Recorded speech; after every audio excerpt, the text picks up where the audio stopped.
Hello, everybody.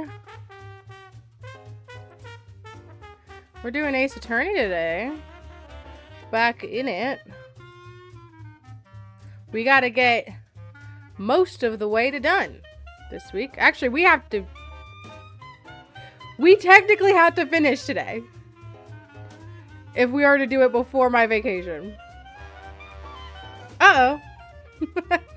So let's get into it, because this is, it just hit me timeline-wise what we gotta do. Let me get rid of the music.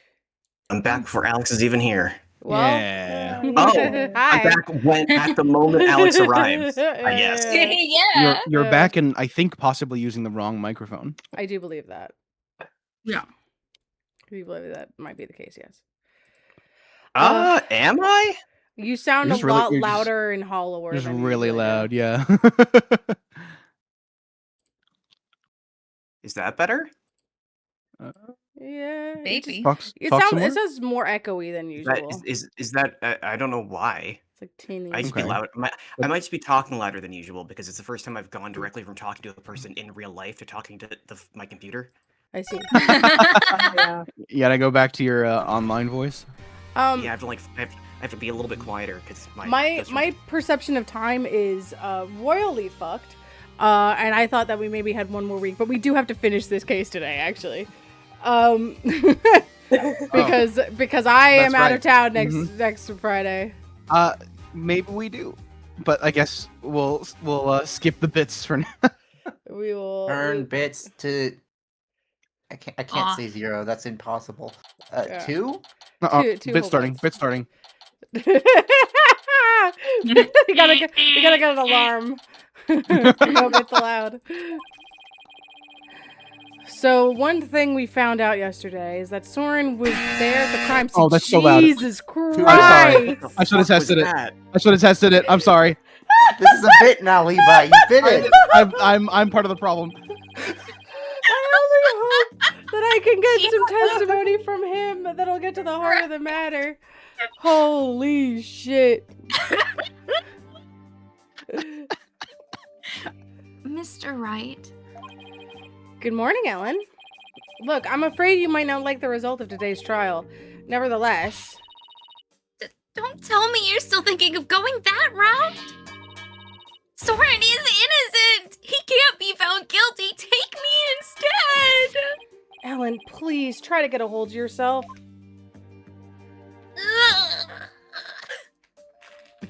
She literally did. I believe in Soren with all my heart. So how dare you doubt him? Regardless of which one of them is found guilty today, it's going to be devastating for Ellen, isn't it?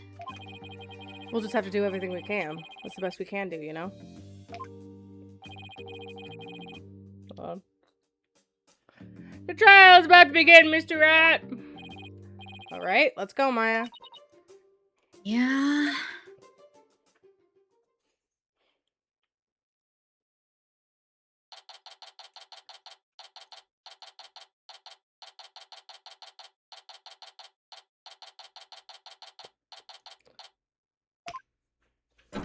That really slow ticker that time. I was when gonna that- say, it feels slower than it usual. felt really Yeah. slow. That did feel very slow.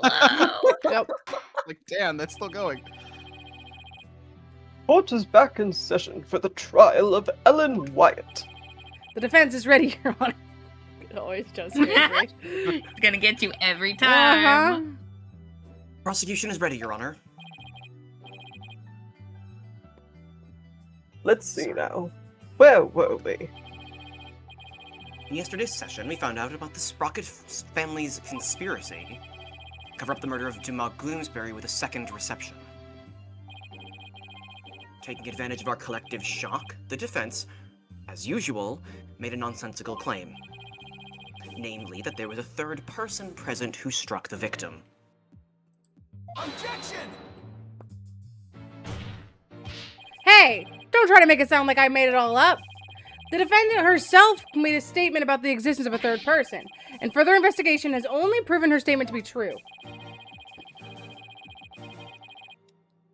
I presume the defense intends to focus on proving the identity of this third person. Is that all right with you, Mr. Edgeworth? Indeed, Your Honor. In fact, I predict that the defense will, most likely, attempt to name Mr. Soren Sprocket as the true culprit. Nuh-uh. How did you? Nuh-uh. The driver during the accident that killed Mr. Sprocket's sister was the victim.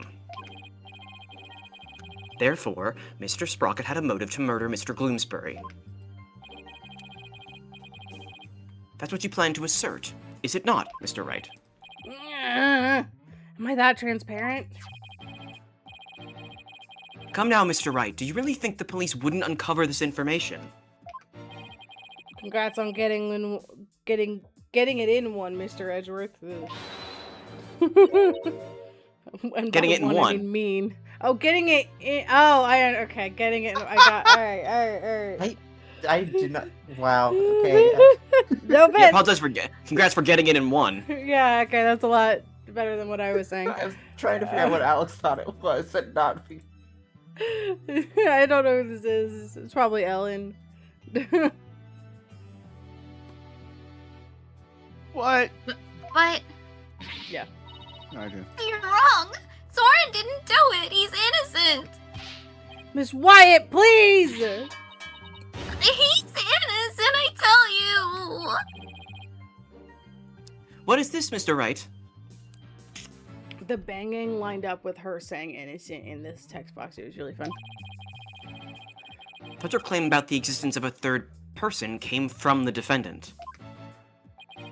It did. This is just a minor hiccup. Did you not discuss your strategy for today with the defendant, Mr. Wright? Starting off on the wrong foot again is seriously cutting into my lifespan. It would appear the defense is in disarray. Therefore, the best way to clear things up is to ask Mr. Sprocket himself what happened. Your Honor, the prosecution would like to call Soren Sprocket to the stand. What? Very well. Bailiff, please bring Mr. Sprocket to the witness stand.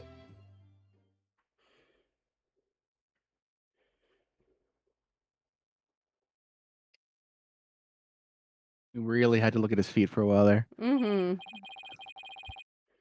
Witness, please state your name and occupation.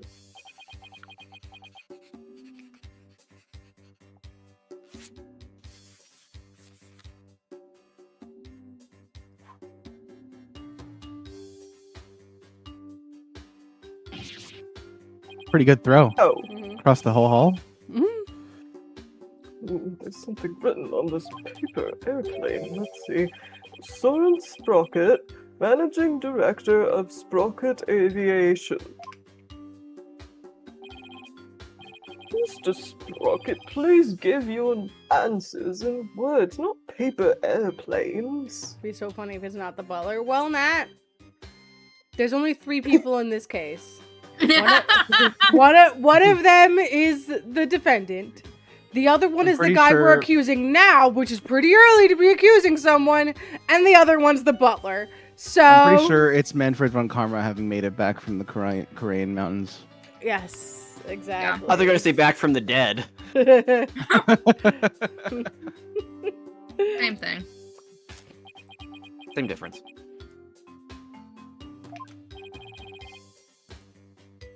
Now then, Mr. Sprocket.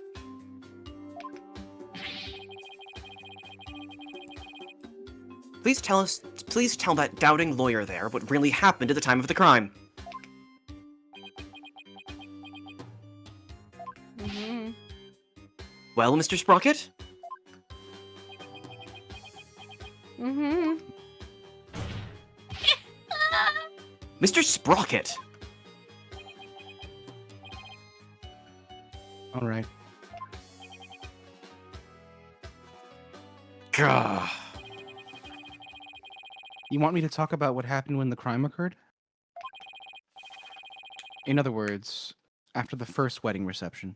Let him play with his planes. when Ellen and I were in the reception hall, right? Not even the power of the court can stop him from marching to the beat of his own drum.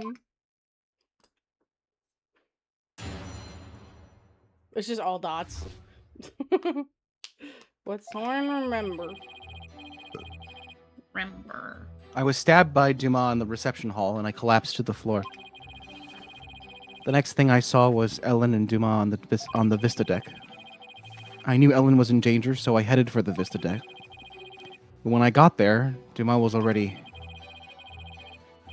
I don't want to believe it, but it must have been Ellen. Nothing else makes sense. Interesting.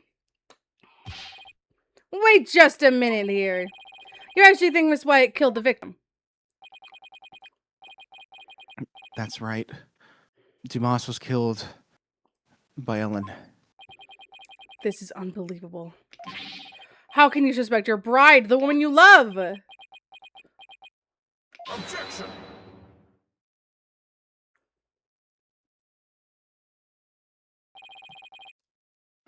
Truth can be cruel. Miss Wyatt, you must be very upset. Is there something you wish to say?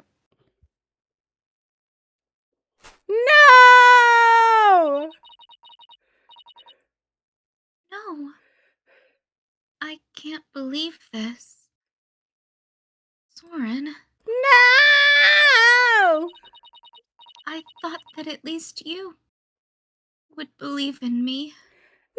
No! The best way now to show your love for your groom is to admit your guilt and try to atone.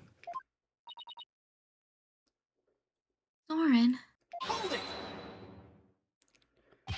Mr. Edgeworth, I haven't even cross-examined the witness yet. And quit picking on the clearly distraught. Yeah, that's so not cool, Mr. Edgeworth. A court is where we seek the truth. And the truth is unyielding, even to the truly pitiful.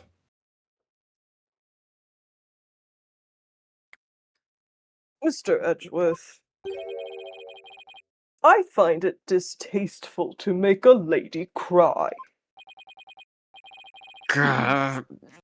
It too, Your Honor? So, what are you gonna do, Nick?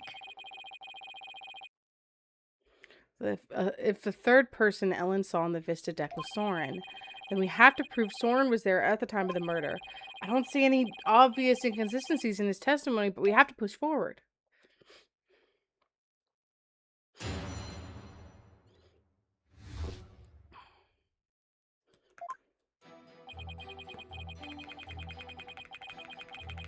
Hold it!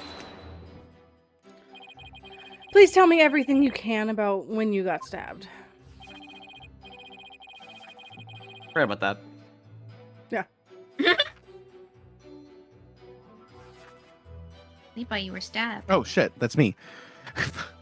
After the reception, Ellen and I were enjoying a moment alone in the reception hall. Then Dumas appeared and stabbed me. He grabbed Ellen and the timekeeper and left the reception hall. Did Mr. Gloomsbury say anything at that time? I don't remember. After I was stabbed, I was immobilized by the pain. I see.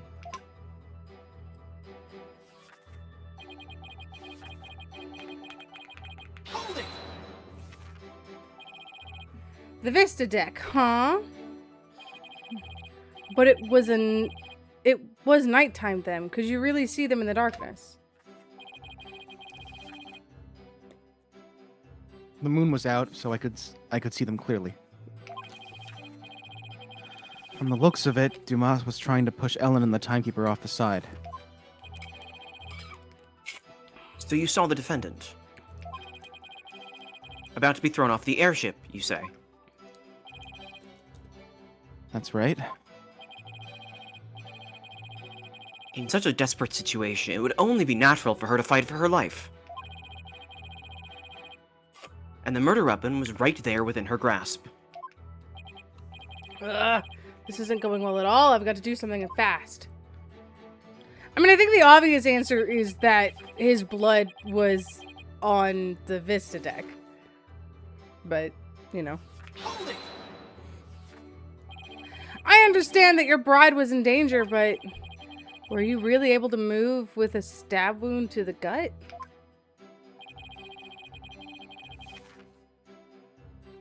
I was desperately trying to push the pain out of my mind. I see. So adrenaline kicked in and gave you strength, is that right? I don't see much of anything in this statement I can refute. That's right. I almost passed out several times as I made my way to the Vista deck. Mm-hmm. Hold it! Are you absolutely sure, Mr. Sprocket, that by the time you got to the Vista deck, the murder had already been committed? Yes. But the Vista deck is just on the other side of the glass windows in the reception hall. Shouldn't you have been able to get there right away? Objection!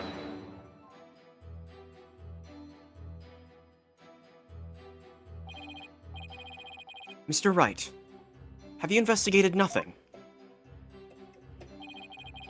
The only way to the Vista deck is to go to the hold and take the lift. What? I mean, I guess I didn't notice that before, but that's an insane way of doing that. What, huh? Pretty nuts. Why? How did they get to the Vista deck already? Innovative design. Yeah. No matter how much one hurries, it would take at least 10 minutes. How did he get her to the Vista deck so quickly after he stabbed Soren? Wait, what? Yeah, because he got stabbed. Soren was, Soren bleeding was out stabbed. for 10 minutes? Yeah, no. I mean, Soren was either in the Vista deck or in the hold where he got stabbed because his blood was on the elevator. So there's just like literally, he's just lying. Ugh, well, that's unhelpful. But Soren had to have gotten there before the murder, or my claim won't stand. Do you have any ideas for me, Maya? It's definitely easier to prove that someone did go to the hold than not. I mean, you can't leave anything if you don't go someplace, right? Can't leave anything. Wait a minute. I think Maya is onto something here. The lack of certain something actually proves that Soren didn't go to the hold. What? I don't know. What? What's the matter? Are you stumped already? Is it the fact that there isn't more blood? Yeah. Oh, No, there I'm- would be blood trailing from Yeah, the from hole. Yeah, 'cause There you would have be it blood the on whole the- way. there might be blood, yeah, coming from the hall to the hold. No, I'm far from stumped, Mr. Edgeworth. More like Mr. Bitchworth. I know for a fact Mr. Sprocket didn't go to the hold. You and your paper-thin bluffs. Mr. Sprocket's bloodstain on the lift proves he went through the hold. That's all I got. Sorry. So what possible proof could you have that he did not, in fact, go through there? You want proof? I got it! You can do this, Phoenix. There's gotta be proof that Soren didn't go through the hold. I mean, it's the fact that blood's only on that one part of the lift. Yeah, I think Does that so. mean that meant someone could have cleaned it up? There's blood elsewhere, though, on the candelabra, which is in the hold. Fuck.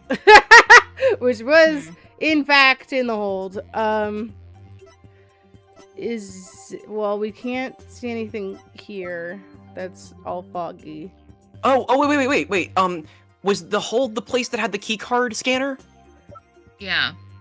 Yeah, you're right. How Do we have did that? Soren not? Hold that. Could Soren not have gotten in? We don't have Soren on there. Take that! That's what I mean. Yeah. As anyone can see from the hold entry record, there's absolutely no mention of Soren Sprocket entering the hold. The defense asserts that Mr. Sprocket used a different route to get to the Vista deck. You can assert all you want, Mr. Wright. But can you actually prove another route exists? I can prove the existence of another route to the Vista deck, you ask? No. Yeah, I mean, I mean, is it the fact that he got there as fast as he did? Like, that... I think that the answer is he didn't take another route. He was already on the Vista deck. Yeah. I think he I would- walked. I think he used the door. There is no door. That's what they just established. There's no door between the hall and the Vista deck. No, the emergency exit door. I think he used the emergency exit door, and he's got some sort of flying bullshit that he could just fly onto the Vista deck. Oh. I Because agree more that's with his the, whole thing. I agree more with the statement that he was just already there, but that's also possible. Suction cup to the side of the blimp is also a good idea. Also a good idea. I can prove it! Even if it's just a bluff, I have to present something. Anything that could prove the existence of a faster route to the Vista deck. Very well done, Mr. Wright. Show us how Mr. Sprocket got to the Vista deck. Well, Oh, with good this convenient. kind of- Yeah, conveniently they included the door. Mr. Sprocket made for the Vista deck through here. Boop, boop, boop, boop, boop. Take that! To save his bride from danger, Mr. Sprocket. Oh, he just fucking did! He just Indiana Jones that shit! Opened the escape hatch and made his way along the outside wall of the Vista deck. That's so badass! Hell yeah. While bleeding, I guess. Yeah. Badass! Blood stain all the way through. Yeah, That'd no be really one- funny. We just found a line of blood along the entire outside of the blimp. The luminol test. No one thought the luminol test the outside of the blimp. Yeah, Emma, what are you doing? Isn't that right, Mr. Sprocket?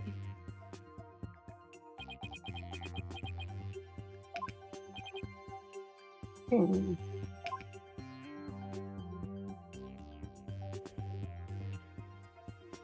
Oh, it's like 10 feet. That would cer- that would certainly be a much faster route to the Vista deck. Objection! What, you don't like that? I'm disappointed, Mr. Wright. Is that really the best you could muster? That escape hatch is not meant to be used to get from the reception hall to the Vista deck. No shit! Really? That's That. Of course not! It's an emergency exit. One slip, and that's all it would take for Mr. Sprocket to plunge to his death. His wife was in danger! His wife was going to die. This shoe isn't supposed to go up your ass either, however. However, here it comes. I have to agree, the defense's claim is really stretching it. You're gonna learn what stretching it can be. I understand how it sounds, Your Honor. Yeah, they made an illustration. But at this point, it's too early to definitively say that he didn't go that way. Well, he rhymed. Didn't go in that direction, sexually. So that's what you're going with then, I take it? Of course, Your Sure. Honor. This is real life, Mr. Wright, not some cinematic drivel or comic book. Uh-huh. Which he does not speak of pejoratively. Yeah.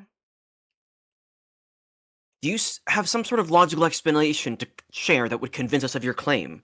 You're not allowed to say anything. I put a parrot on a stand to save your ass. So you don't even Real. with me. I do. Are you sure, Nick? Kinda? Actually, I have nothing. So I'll just have to wing it somehow.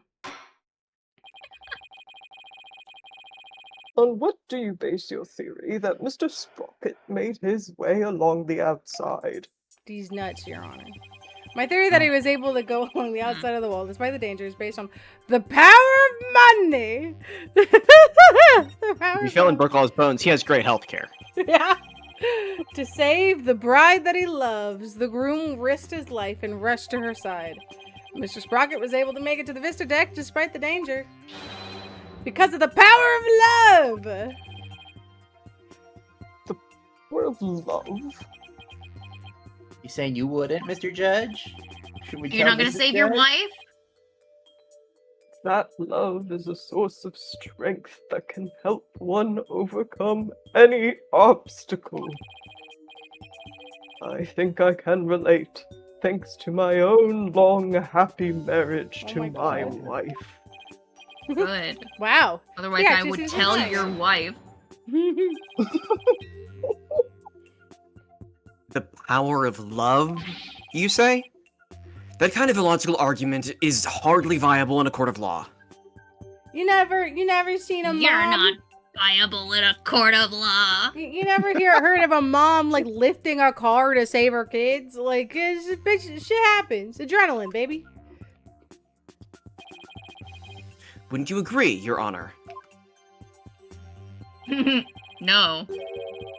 I'm afraid not, Mr. Edgeworth. You should never underestimate the power of love. Real. He gives You'll Edgeworth a understand one penalty. day when you are married. Which I won't. Wow. He gives Edgeworth a penalty.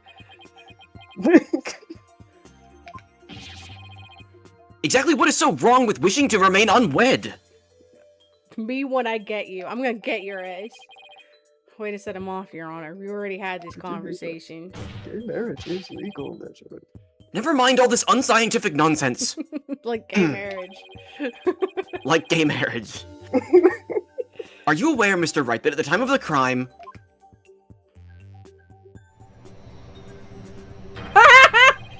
there was a huge propeller turning at full speed between the hatch and the Vista deck. No capes.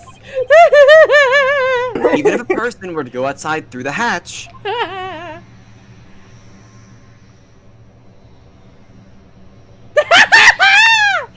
they'd be blown away in an instant. Oh, I was hoping for shredding. I was hoping that we'd see. I was Lil also Wes hoping for get- shredding. To shreds, you say? Shreds! And what of the women and children? To shreds, you say? Ah! Where does your power of love get you now, Mr. Wright? How about the power of magnets? Hard. What?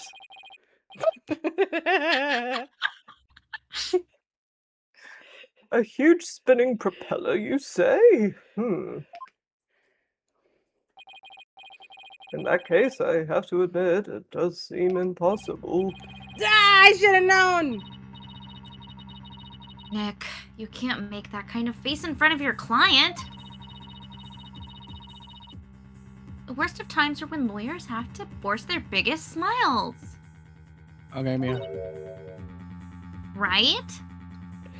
Don't Remember that? Don't Remember that? Don't at me. Right?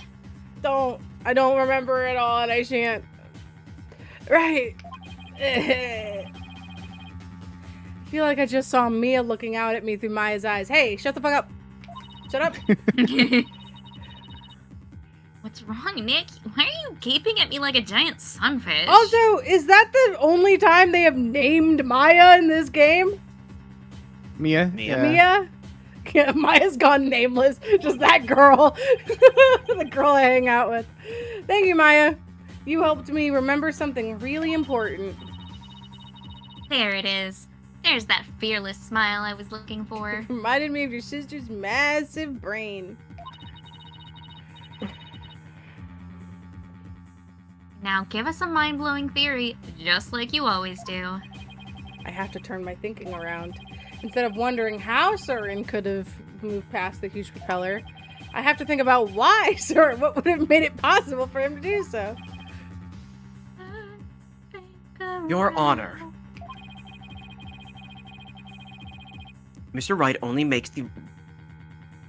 Mr. Wright only makes that ridiculous face when his back is pressed up against the wall. Oh, you know. You're a dumb. Oh, Therefore, no. please do hurry and... Stop talking about that, Mr. Edgeworth. Wow. Wow. The stenographer doesn't need to know that. It's still far too early to discount my theory. What are you talking about? The airship's large spinning propellers have already shredded it to pieces. But if we think a little more about the more outside the box, I'm I'm sure we can find a way he could have made it. Stop trying to stall, Mr. Wright. And show us how it could have been even remotely possible, if at all. Time travel. Or magnets. Probably magnets. Or magnets. I must agree with Mr. Edgeworth. Very well, Your Honor.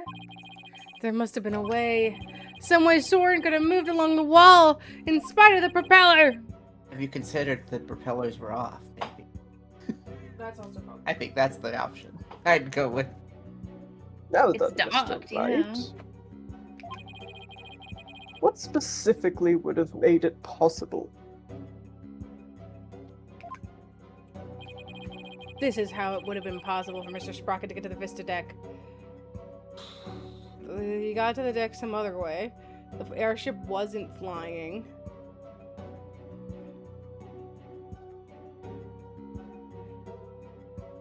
Well, I think we can knock off the first one because we're already just trying to make this way possible. The propellers were broken. Feels like they would have already found that. I think it's the airship wasn't flying because that's the biggest The airship bomb for them wasn't to drop. flying. Yeah. Well, yeah, because Larry saw the thing outside his Saw window. the petrodactyl. Yeah. Oh my god. What allowed Mr. Sprocket to go along the outside of the wall in spite of the propellers is at the location of the flying chapel at the time of the crime. The location of the flying chapel? But wasn't it flying high in the sky? Nuh-uh.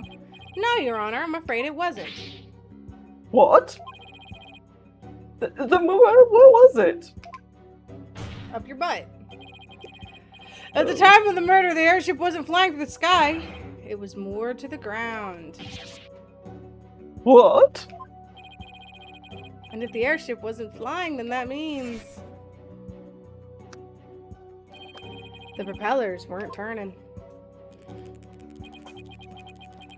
I didn't realize that was a pencil. Oh yeah, the lead. Oh my god. Oh, Bro, I how thought much it was a pen lead this whole is in there? time. How much lead you got What a in guy. there? In which case, That's a good I detail. also thought it was the Yeah. pen. it's actually similar to my pencil that I have. That I have to buy special lead for because it's like 0.3. Mr. Sprocket could have gotten to the Vista deck along the outside wall. Isn't that right, Mr. Sprocket?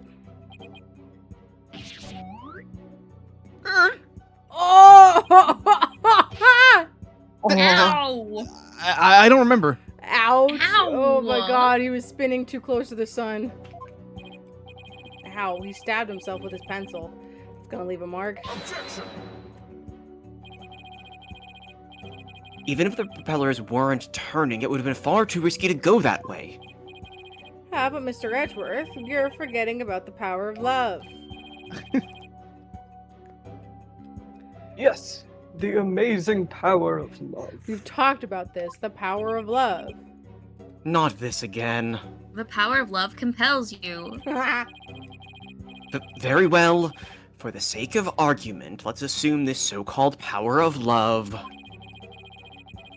made it possible for Mr. Sprocket to move along the outside wall of the airship. Can you prove that the airship was tied to the ground as you claim, Mr. Wright? Well, I don't have any evidence that proves where the airship was at the time. You can prove it, can't you? Maya, can you think of anything we can use to prove it? Can't say I can. I can. Oh, wait! Didn't somebody see something outside a window at the time of the crime? I think I remember someone saying as much.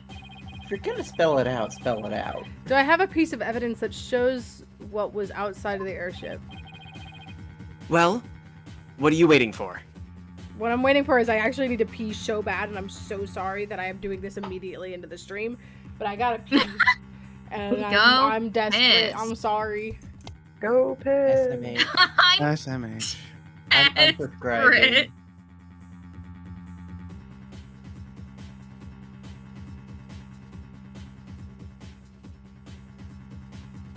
We got A plus piss music. Really This is what suspenseful. it sounds like when I piss.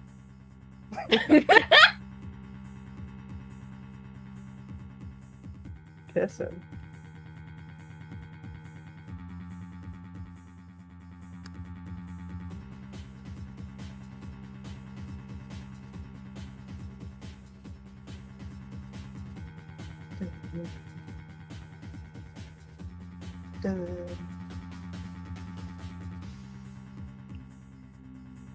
Wait, this is when we can do the bit. What bit? Which bit? Oh, we can do Yeah. bits because we're waiting anyway. Bit time. Time for bits. Oh God. Can bits not just be playing extremely loud sounds? Perhaps. I offered my contribution. Okay. Thank you. Well, just turn it down like a few decibels. I wish I could change it. It's not in my it's not from my what a server I have access to. I mean, like that I have admin access to. What Yeah, do I have? it I from? get you. SMH, people need to check their sound levels more. Like every single server I'm in that's not like this one or my own, it feels like people just leave it where it lies or crank it all the way up.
I have not seen any raccoons lately. That's a great I question. never see raccoons. I don't think I've ever seen a raccoon in my life aside from that. I haven't left the house much, so Does make it hard to see a raccoon. I usually see a lot of raccoons. I think that there's a hollow tree, or like a tree that's half hollow, where a family of raccoons lived in for like about a year. But now I think there's a squirrel family living in there. So I think I haven't seen raccoons as much as I used to. Dumpster raccoon. Oh, yeah. Wonderful. Get that bread.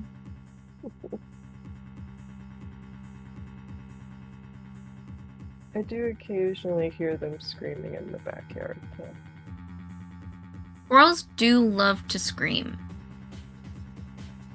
Oh no, I meant the raccoons. Oh. Yeah, sometimes I assume they're play fighting, or I hope they're play fighting.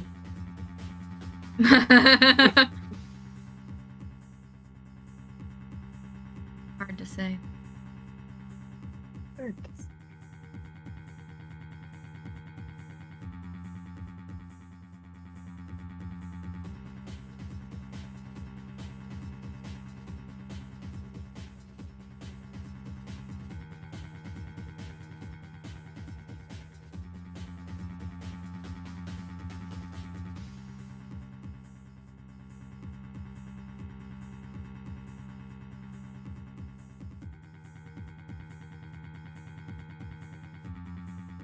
Damn, Alex is doing a big piss. Not in 90% speed run. We're doing 100%. Getting it all out. I gotta make sure.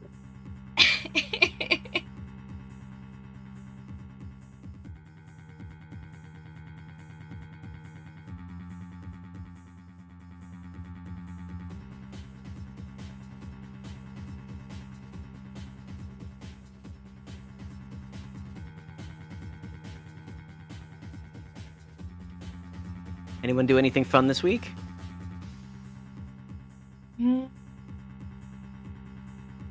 Work. I don't think that's Not fun. necessarily. I made some fire steak today. What? I'm so sorry. Oh, there they are. I'm very sorry. You good? I'm good. I'm good. Alex This- fell in Good. and went on an adventure to Narnia for a little while. This piece of evidence shows that the outside of the airship, that one, Alex, The Alex is a change. petrodactyl. petrodactyl. This piece of evidence just shows what was outside of the airship at the time of the murder. What kind of lousy drawing is that? I mean, objectively, he's not actually that bad at drawing. Like, everyone's like, man, he's fucking shit. This drawing made by Larry Butts. Yeah, like I couldn't do better. Yeah. And what can you prove with that poor attempt at artistry? Larry made this drawing before he switched to the lanterns. So it must have been right around when the murder was being committed. Now, if I could direct the court's attention here. Is that... Oh, that's a judge. Is that a pterodactyl? Does that mean the airship actually went back in time to the Cretaceous period? We've already proven that time travel is nothing more than a gimmick, did we not? No. We did, and I have no intention of bringing that argument again. But this drawing shows us an important piece of information. It shows us that the airship was actually moored on the ground. And what makes you so sure? That's easy. All you have to do is consider who made this drawing. A fucking idiot. He draws it as he sees it. Larry. That's right. It was Mr. Butts, and we both know what he's like. He must have seen something else and mistaken it for a petrodactyl. I can't argue with you there. Hey, wait just one darn second. What kind of moron do you take me for? I thought you were gone. I thought you were dead. I saw it with my own eyes. A petrodactyl flew right by my window, I tell you. I have the sharp eyes of an artist. Don't you believe me? So many artists I No. know wear glasses. No. Nick. Nope. Some friends you guys are. What about the judge? You believe me, right, Your Honor?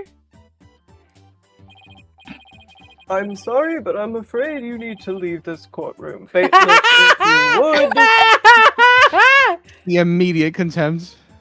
Come on, Get buddy, the- let's go. Fuck out of my courtroom. Come on, other Larry, let's go. What is it? Doesn't anyone believe me? Don't take it personally, Larry. I know you're just being, well, a fucking idiot. Now then, you're saying that what Mr. Butts really saw was... There's some relation to what was outside the airship at the time of the murder. Yes, Your Honor. At least I think it does. What this pterodactyl really is will prove the airship was anchored to the mooring dock. It better anyway. If it doesn't, my whole argument is bust. If you're that confident about it, then please go ahead and tell us what it really was. Yes, Your Honor. Think, Phoenix. What could that pterodactyl actually have been? Think, Phoenix. Think, Phoenix. Think. Think with your stupid brain. Please look at this sign. At the sign?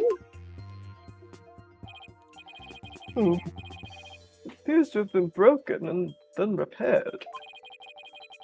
But what does this sign have to do with the pterodactyl? Please focus on this part of the sign. Part that... The part that broke off and got reattached? What about it? How about if we turn it like this? Convenient. That shape! It's the pterodactyl in the drawing! What Mr. Butts actually saw was this chunk that was being blown through the air by wind. What? What was that sign supposed to be? It's like a directory sign for the park. For the park, yeah.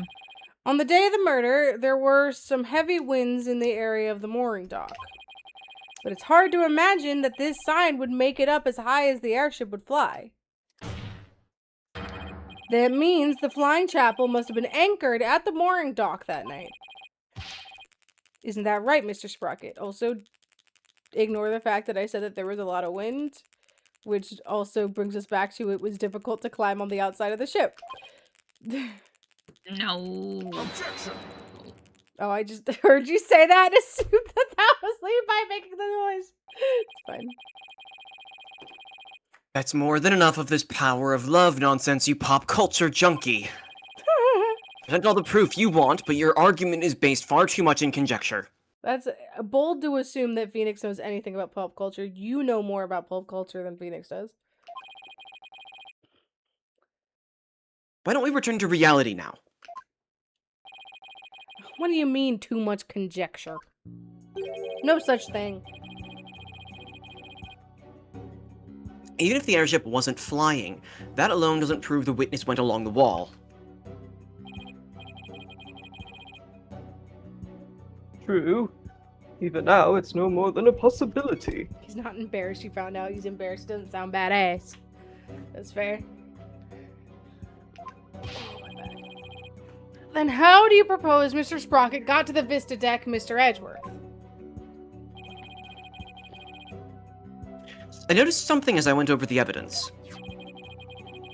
Please take a look at this hold entry record. What about it?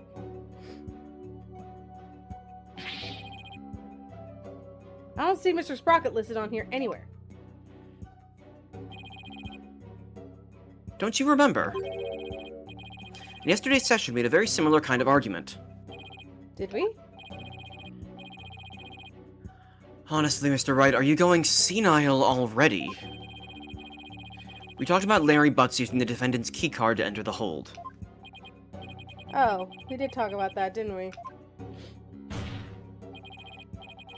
In other words, even if a person's name isn't on the entry record, it is still possible for the person to have entered by using someone else's card. Yeah. Mr. Sprocket. You entered the hold with Mr. Nickety, didn't you?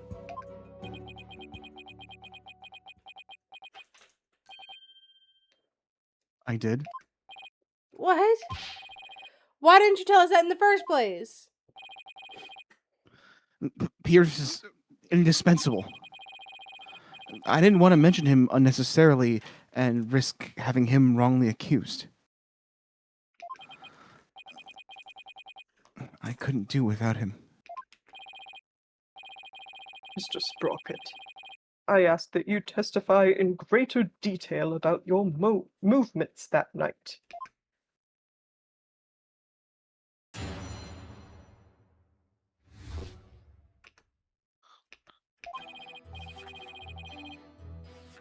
The truth is, I went to the Vista deck with Pierce.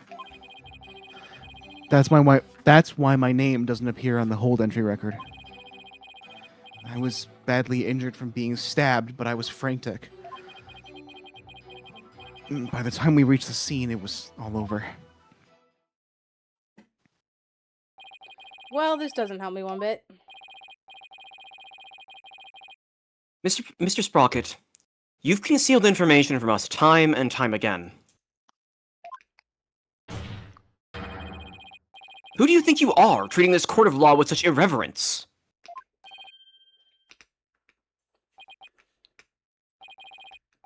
That being said, I do appreciate the testimony you gave just now.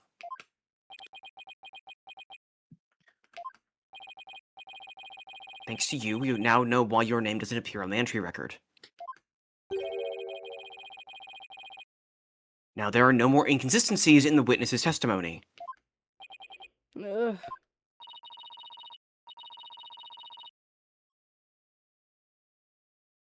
That's Mr. Edgeworth for you. He never leaves a loose end dangling. You okay, Nick? No. I wouldn't exactly call this situation okay.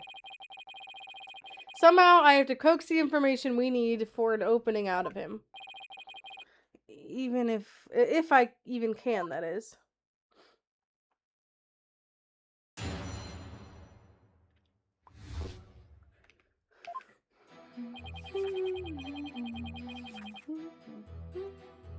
Okay, is there anything obvious?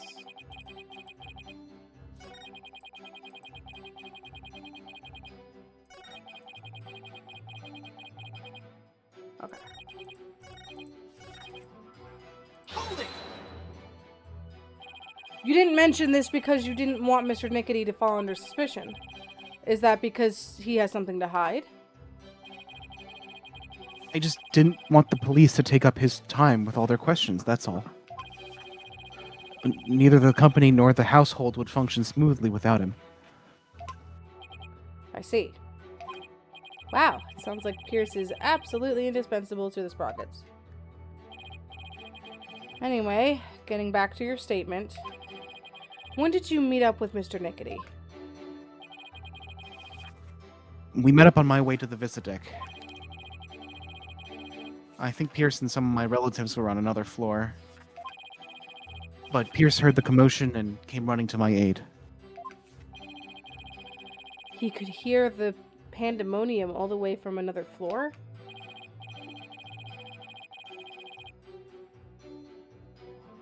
Yeah? Yes. Never not. If you please, Your Honor. Very well.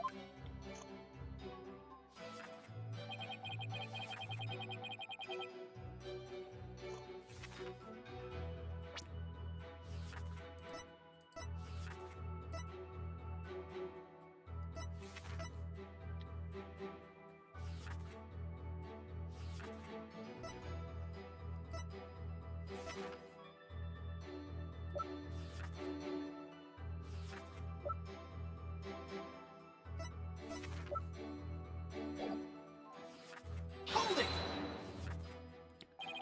Did Mr. Nickety come alone? I believe some of his subordinates were with him, but I don't remember exactly how many. He may say there were others, but seeing how they pulled that second reception off, I can't completely trust anything he has to say either. I see. So you, Mr. Nickety, and a few others headed to the Vista deck. Is that right? That's right.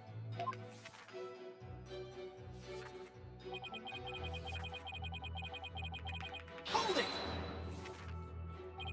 Your name doesn't appear in the hold entry record because you entered with Mr. Nickety using his card.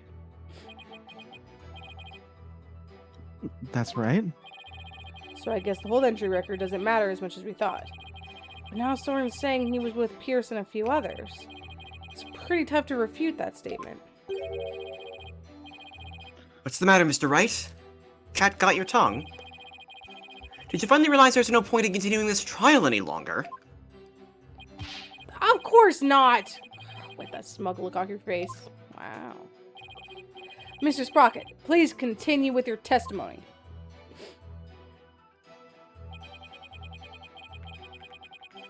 Holding! Speaking of your injury, how are you doing now? The knife wound is deep and continues to throb with pain. Hot. Fortunately, my internal organs were spared. But one wrong move would have spelt the end for me there. Even so, I've seen you up and all over the place since the incident. I'm only following my doctor's orders to perform some daily light exercises. Mr. Wright, would you like Mr. Sprocket's statement about his condition added to his testimony? Sure. Not that it appears especially relevant to me. Should I have him add it to his testimony? Yeah, let's just keep adding shit. Yes, Your Honor, I'd like to have it added to the testimony. I see. Very well.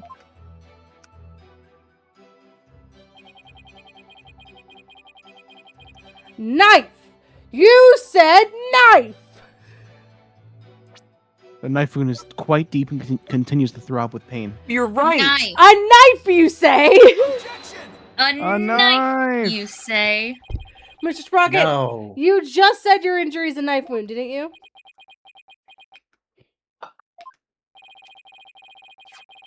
But the weapon you were stabbed with was this candelabra.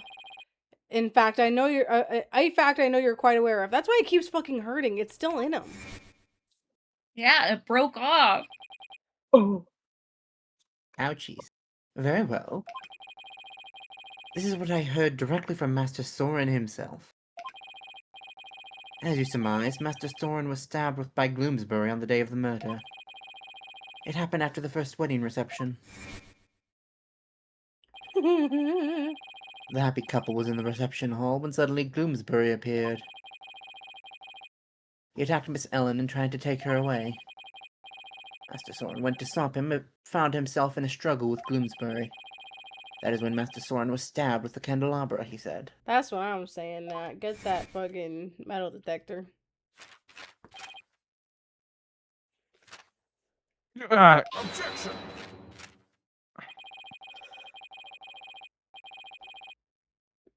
It must have been a simple memory slip that caused him to misspeak. It happens to everyone. To say you got stabbed with a candelabra? It has nothing to Edgeworth? do with the case.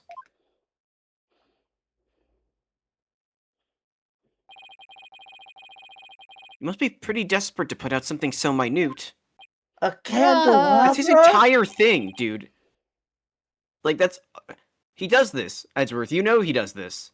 Do you often we get mix the up truth. candelabras and knives that you've been stabbed with, Edgeworth? This is how this is where this game was inspired by Columbo. Mhm. Right? Like the little thing that then spirals into the big thing. Yeah. Mhm. One more thing. Ah, go away. I opened my phone for 2 seconds and it starts yelling at me. I have to agree, Mr. Wright. You hardly need to make such a big deal over such a small mistake. It's a candelabra! Francisca has the bullet she was shot with as an earring. Maybe Edgeworth got knife necklaces. But I contend that it is an important inconsistency. Besides, I couldn't find anything else. This is the only thing I have to go after. Well, at least you know. And I say it's not important. Now let's not waste any more time on this matter. I agree. Everybody has a little memory lapse every now and then. This feels like the dumbest the judge or Edgeworth have ever been in any of the games. Yeah. But Your Honor, please let me explain. But can you? Can you really explain this to the court? What makes this slip so important? Yes, I can, Your Honor. After all, it was Soren himself who told Pierce that he had been stabbed by a candelabra. This is more important than a simple memory slip. There has to be some kind of reason for it. Well, Mr. Wright, please explain why the witness's slip of tongue is so important. The point to focus on here is why the witness would mistake the weapon used to stab him. Think carefully, Phoenix. This could very well change the course of the trial. Because it was in the hold. I see. So why did the witness make that mistake, Mr. Wright? Because it's in the hold. Mr. Sprocket identified the wrong weapon used because he is covering for someone? Mr. Sprocket is trying to cover for someone. Or he has memory of it, and it was written somewhere in his notebook or something. Like, I was wondering if someone had messed with his notebook. Yeah. Because, like, he clearly relies on it for, like, recollection of what's going on. I wonder if someone fucked up his notebook or changed something in it. Because Nickety took it for a while, didn't he? Yeah, He he did. had it. Oh. And we spilled blood on a page. And we covered was- a page in blood. and he was in a fucking car crash. He probably has brain damage and short-term memory issues. And so he uses the notebook to write everything down, to write every moment of his life down so he can remember it. And if Pierce started writing shit in there for him... Anyway. It to me, like, the way he's talking about Pierce, Pierce definitely comes across as, like, someone who has made himself too important to be fired. Yeah. Like, Mm-hmm. by, like, preying on a young, inexperienced, like, the fact that Soren's young. Traumatized boy. Yeah. Yes. It makes me think that he might have, like, Soren might have not known that they were doing 2 weddings because he would just not remember it, and Ellen would think it was time travel. Oh. Or it could just be someone who's just, like, trusts his own. I don't know. He's such an eccentric already. It could be a memory thing. It could just be he's extremely eccentric.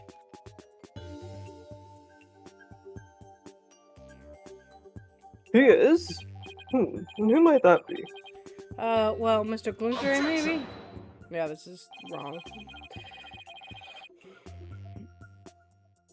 But Mr. Sprocket tried to cover for the man who stabbed him. And regardless the weapon, the fact remains that Mr. Gloomsbury stabbed the witness. Exactly, Mr. Edgeworth. Yeah, sorry, Nick, but I have to agree. Yeah, I know. We figured it out right after I decided. Yeah, I guess that makes sense. Too bad there's no one to cover for you, Mr. Wright. You'll have to accept this penalty all by your lonesome. I wouldn't mind having someone to cover for me every once in a while. I definitely don't have 2 of those people. Oh well. I can't lose heart now. I've got to keep trying. We actually only got 1 now. I've only got 1. The other one's in another country. He has no memory. And Trucy of it. doesn't count. Yep. Trucy's not a lawyer. He's not real. He doesn't remember the incident, let alone the weapon being used against him. Not only that, but I believe Mr. Sprocket has some sort of memory disorder. That's a leap, but I agree with that. Therefore, the defense contends that Mr. Sprocket's testimony is thus far invalid. That's a big fucking leap. Just because you can't find a flaw in his testimony, you want to throw it all out? Yeah. Your basis claim is nothing but pure slander of this witness's character. Mr. Edgeworth is correct, Mr. Wright. Has no idea he was related to the incident. So true. Can you explain your grounds for making this claim? Of course, Your Honor. Think of what Soren has said and how he's behaved. That's where I'll find the clue. Well, let's hear your argument then. My grounds for claiming that Mr. Sprocket has a memory disorder is his notebook. The notebook he always has with him. I saw daily events and information about the people around him recorded in it. Like a diary, perhaps. No, Your Honor. It's much too detailed to be an ordinary diary. It's more like the order of a database, actually. A database, you say? That's right. For some reason, Mr. Sprocket is apparently unable to retain memories. That's why he writes every little detail of his life down in his notebook. Objection! How could he possibly know that for sure? He might just be a extremely compulsive person. That's also true, but that's a different thing. I thought so too myself at first. To be honest, we accidentally got a stain on the notebook yesterday. You mean you got a stain on it? Okay, well, I was looking for some solidarity, but thanks, Maya. Objection!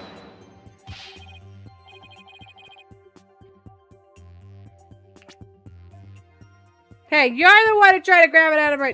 Objection! Never mind whose fault it was, just get to the point already. Right, sorry. Mr. Sprocket. The page Miss Faye got a stain on yesterday. That's the page with the details of your stabbing on it, isn't it?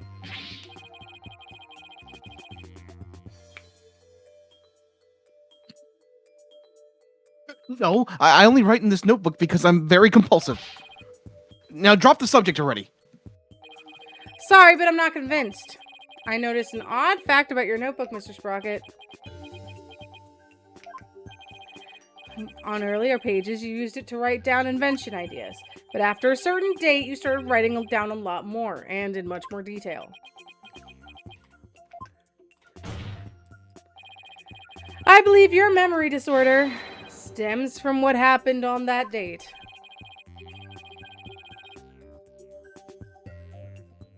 So, something so monumental. It caused a memory disorder, Mr. Wright. You don't know what you're talking about. Sorry, but I do know what I'm talking about, and this is proof. This is the thing that caused Mr. Sprocket's memory disorder. Take that! You were involved in this car accident too, weren't you, Mr. Sprocket? And the shock of losing your beloved older sister is what caused you to develop your memory disorder. I don't think that's what it is. I think maybe it's the blunt force trauma. It made me fucking It's the shock. afraid. Definitely the trauma. The head Alex. The trauma. emotional trauma. Alex, if it was the blunt force trauma, we couldn't fix it by the end of the case. It's the trauma. It has to be emotional. That's a really good point, Shasta. Is this true, Mr. Sprocket? Yeah, because mental illness is something that can be cured by the end of a trial. Indeed. Yes, By we've love. learned this many times. By love. Without Athena. Not Without even Athena. without a fucking... We don't need her. Without a She's therapy useless. session. What'd she even do? We don't The need meme, her yeah, for so true. Shasta. the kid with the dead sister who saw his sister die, whose butler couldn't save her, was a surgeon. We don't need her for this trial. No. Anyway. No. Well, is it?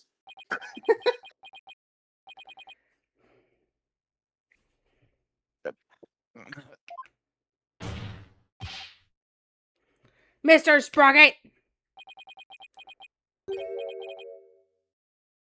Ugh, it's true. That accident did something to my mind.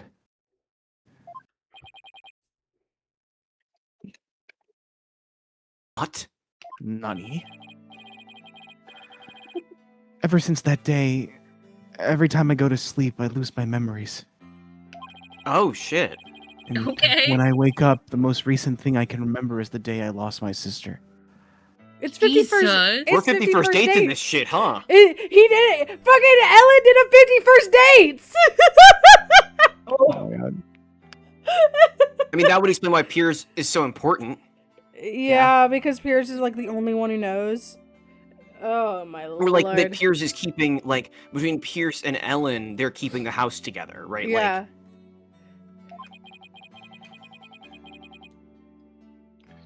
It's as if I'm constantly going back in time. Sure, because in 51st dates it was also a car crash.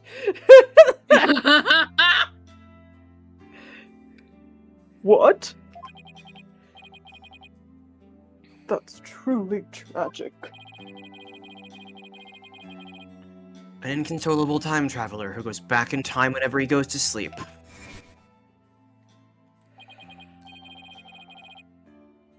Besides, time travelers do exist, you know. But you wouldn't understand.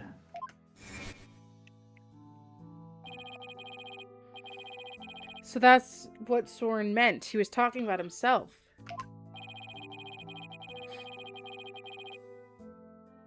The reactions of the people around me each time I awoke made me aware of my condition. That's why I decided to write everything down in my notebook, so I could move forward. So the only memories you have since that day are the ones written in that notebook. That's right. It's more anime than I could have imagined. It's more like less anime and more Adam Sandler. And since the page about your stabbing got stained, you couldn't read from it, could you? There's just one more thing I'd like you to clarify for me, Mr. Sprocket. Anime Sandler! Exactly what are your feelings towards the victim? Mr. Sprocket's feelings toward Dumas Gloomsbury? I mean, yeah, it's a fresh wound to him every single day. Oh boy. That's right, Your Honor. The witness said that every time he wakes up from his sleep, every day I wake up, his mind goes back to the day. Every day I wake up. Mr. Wright, you can't mean... Mr. Sprocket.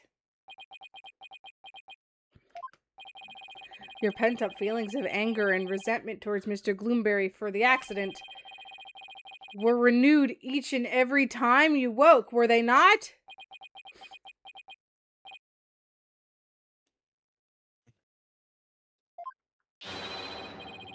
But you couldn't take it anymore, so you turned to matter! Is that right? Like he fucking knows. What? Yeah, would he write down in his journal, I killed a guy? Yeah. Dear Whoopsie. diary, today I stabbed a man. Heart emoji. What? Mr. Wright, are you saying the witness murdered Mr. Gloomsbury? For revenge. Is that so outlandish, Judge? No one's Yes. ever Is done that that. really crazy? Are you Yeah, sure? it is. Well, It Mr. Sprocket, really is. Sure. I would just get over it if I were him. I would let it go and move on. I've learned so much from our friends in Gorain. I only watch rom-coms I heard because that's what my wife likes to watch. I heard. Oh, hi, I don't know Ellen. what revenge is. Hold on. Sorry. I heard Izzy say I, and so I thought it, and my brain was like, okay, well, that's what Soren is saying, so that's Levi saying that, and then I progressed, so that's what happened. Sorry. That's fine. Mm-hmm. We don't need to hear Levi say I. H. Hold it. Mrs. Wyatt, Miss Wyatt, not Mrs. Sprocket yet. V. Your Honor, I did it. I killed Mr. Gloomsbury. Fuck! No! What? I know, it's not me. I just You know, wanted to say it. Phoenix, I think we're allowed to just let her get executed if she wants to do this. Miss Wyatt, what are you trying to do? Don't tell me you're still thinking of going that route. Soren is innocent. He cannot be found guilty. Take me instead. Ellen, please try to get a hold of yourself. That was earlier this case. It's fine. The power of the Louvre. I guess she really meant it. My Soren didn't do anything wrong. I'm the one who should be convicted. Are we to understand that you're confessing your guilt? The power of the Louvre, aka bad security. No, no, no! God damn it, Soren. Stop interrupting me. Now, hold on just a minute here. Ellen, why would you cover for me? After I testified that I thought you must have killed him? Actually, the password After I was testified, like... after I testified that I thought you must have killed him? Oh. The password was something that's just like the loop. I don't even think it was password. Insane. I'll admit, I couldn't believe my ears at first. But all I want for you is to be happy. Your happiness is my happiness, Soren. Girl, that might be a bit unhealthy to this degree. But without my notebook, I'd even forget those feelings of yours by tomorrow. Knowing that, do you still feel this way?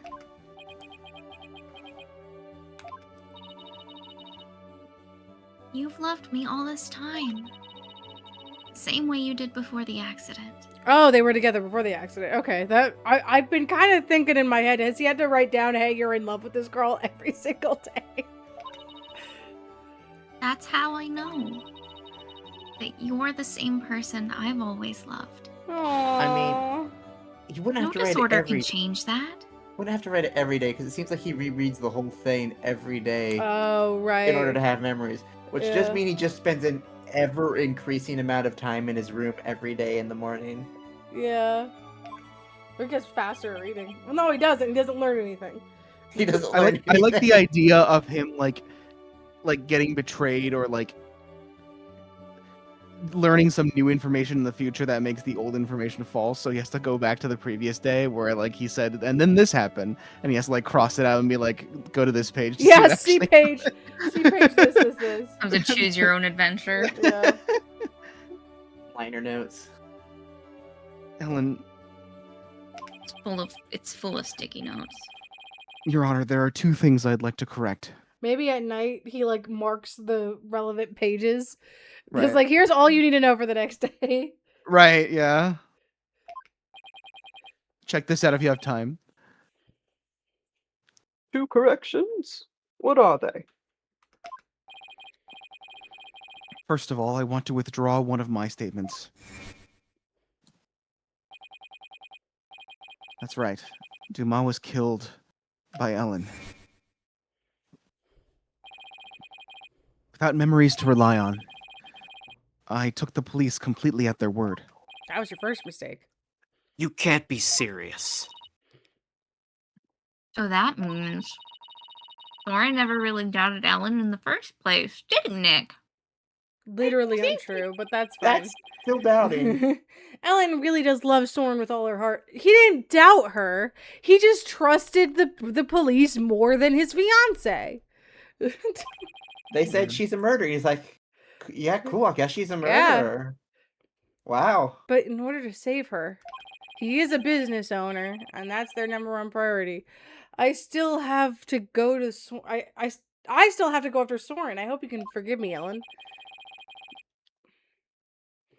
And what is your other correction, Mr. Sprocket? Fuck Pierce. The truth is, I never felt anger or resentment toward Dumas about my sister. What? Why not? I don't know. I hated her. Fuck that It's bitch. because the one who caused the car accident was me. Oh Yep. shit. Oh shit. What? Guys, he has a jetpack. Why do we not talk about the fact that he has a fucking jetpack when going outside? God damn it. Order! Order in the court! Please continue, Mr. Sprocket. I'm the one who killed my sister. To protect my career and future, my father made Dumas take the blame. In exchange for money and the position of lead servant. Oh shit, okay. Oh. That's actually extremely juicy. I actually kind of love that. Yeah, that's better. That's good. That rules. So, you see, Dumas must have held a grudge against me, not the other way around. Must have held a grudge against me. And he must have attacked Ellen to get his revenge on me. Are you sure about all of this, Mr. Sprocket? Very sure. It's all been written down in detail in my notebook. That notebook is important evidence, supplying background to this case. I must insist you submit it as evidence. Judge, you're literally stealing his memories until you give it back. Just wanna make sure you realize. The lawyer said I had turned to murder, but that's just not true. Okay, it's just notes. Thank you. Thought that we were gonna get like a passage. However, it is true that my older sister and Dumas are both dead because of me and my negligence. I just glanced through Mr. Sprocket's notebook. I wasn't able to read the part about when he was stabbed due to the blood stain. But what's written here about his sister's car accident is exactly as he stated. Your Honor. As long as it matches what's written in the notebook, can we still take the witness testimony as valid in spite of his memory disorder? Yes, I believe we can. No. Wait, hold on. So, are we...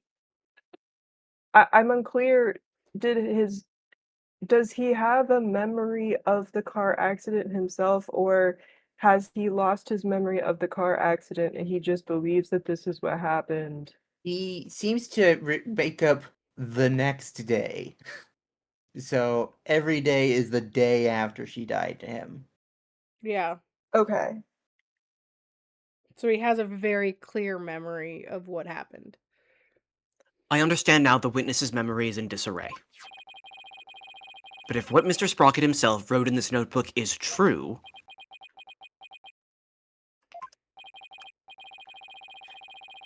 then that means by the time Mr. Sprocket's party reached the scene,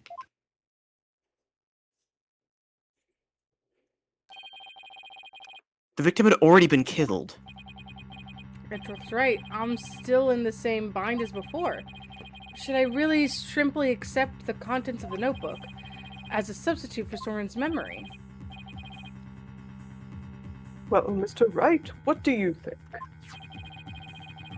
Will you accept Mr. Sprocket's notebook as an official representation of his memories?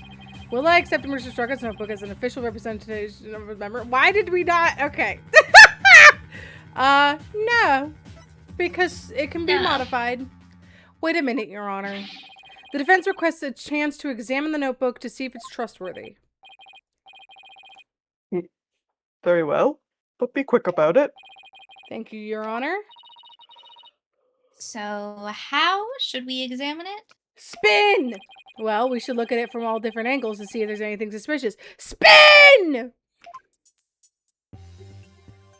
Yippee! Oh, yeah. Oh, yeah. Fuck yeah. You spin.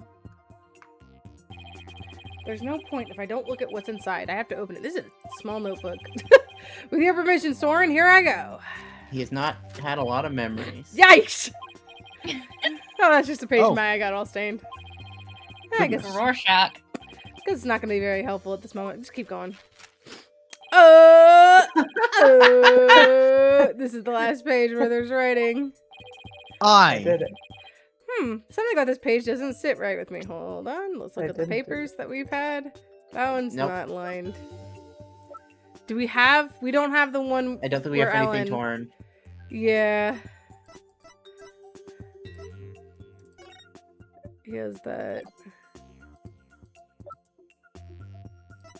Yeah, we don't really have anything with that. Okay. Better take a closer look. Oh, we should, like, do a Yeah, can we, like, do the imprint? Yeah, this page is blank. Thanks, Phoenix.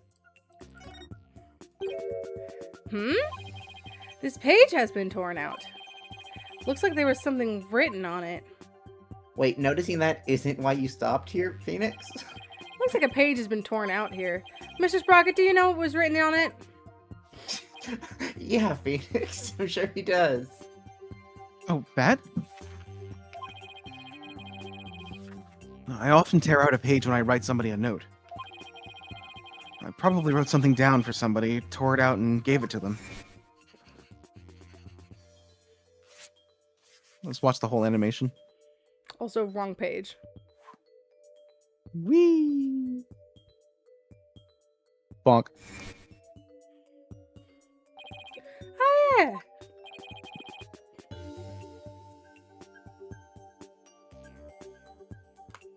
Oh, sorry, I was Yeah. muted. That solves that then. Wait a minute. We can't ignore the possibility that something important was written on that page. Now that the page has been torn out, how can we determine what was written there? Well, Emma, save us. let's see. To find out what was written in the notebook, we should heat it with a lighter. No, use the Fingerprint fingerprinter. powder. Or just like graphite. Let me borrow that pencil. If we use fingerprint powder on the notebook, we might be able to see what was written. We don't even need the pencil. There's so much lead laying at his feet. We can just grab some of that. Fingerprint powder? How would that help us find out what was written there? That's why Emma gave it to us. Well, if the writing left indentations on the blank page behind it, fingerprint powder would make those small indentations visible to the naked eye. Oh, stop. Fingerprint powder would only sully the notebook further. Mr. Wright, if you use the powder and still don't find anything, then you must accept the notebook as a representation of the witness's memories. Okay, whatever. Do you think it's I didn't write this? Alright, Your Honor, I understand. If I don't find anything, it's all over anyway. Powder, don't fail me now. I will now use fingerprint powder on the blank page to find out if we can see what was written on the torn out page. There should be multiple of those pages, right? First, I'll apply some fingerprint powder to those pages with space. When I've dusted enough powder, I'll use a blow button to blow the extra powder away. Wow!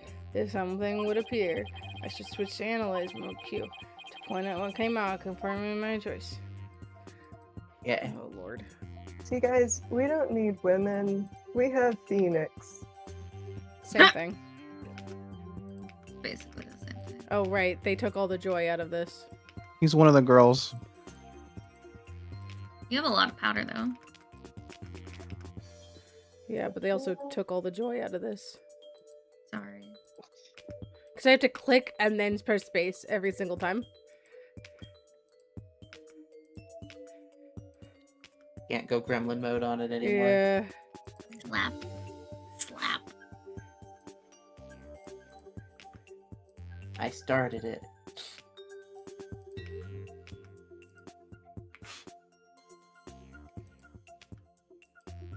Uh-oh. Uh-oh. Uh-oh. I struck and killed Dumas. I think that's what that says. That's different handwriting, though. Look at how large Yeah. that Oh. is. Hmm. Oh. Whoopsie. Why did It's you gonna write give this us like down? a. It's gonna give us like Wait, a. there's stuff up top. There's stuff up top. Is there? look under- Whoa! I says I start and kill Dumas. This is huge. Hold on, I'm not done yet. No, You fucked it. I fucked it. Oh, You I fucked it. struck and killed Dumas. That's what was written on the torn out page. What? It can't be. Who would just write that down? I don't believe it. There has to be some kind of mistake.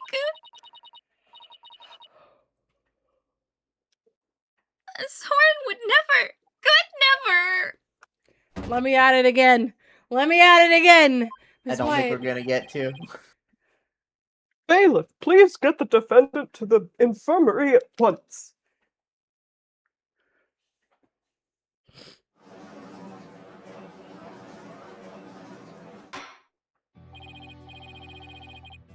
Apparently the defendant got too worked up.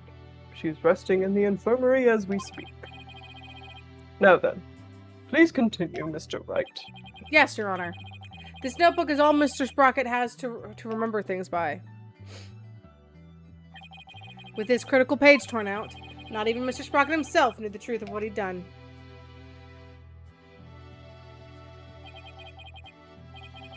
I'm the one who killed Dumas?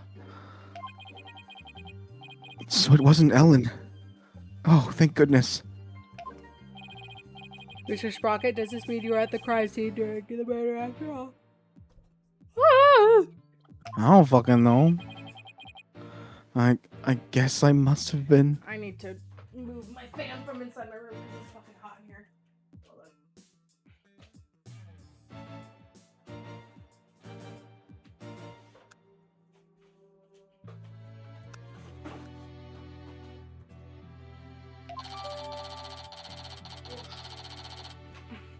Soren's notebook has been updated. I need the other one. I need the other note. But Mr. Sprocket, can we really believe what's written in this notebook? Nobody touches this notebook but me. Untrue. And when I sleep, it's under lock and key. I don't remember writing that I killed Dumas, but I guess I must have. Well, now that we have a confession. Here's thought. Pierce killed Dumas as revenge because he was the fiance. Then when he got his hands on the notebook, realized that it was Soren driving, and was like, "Well, shit, I guess I have to drag him down," and wrote it in the notebook while he had it. I found somebody playing it on the 3DS for the actual other note. Yeah. It Oh, says I Dumas- went to the yeah, it just says Dumas took Ellen to the Vista deck. Okay. And the version I found, I can't tell if it's different hand. It might be different handwriting though. Oh. Where is Dream Print Zones? It is crunchy because it's Yeah. not this version. Yeah, very crunchy. Does look like Dumas took Ellen to the Vista fuck. Or duck. And I struck and killed Dumas. Yeah. Yeah, because it's like vaguely cursive. I see. Yeah.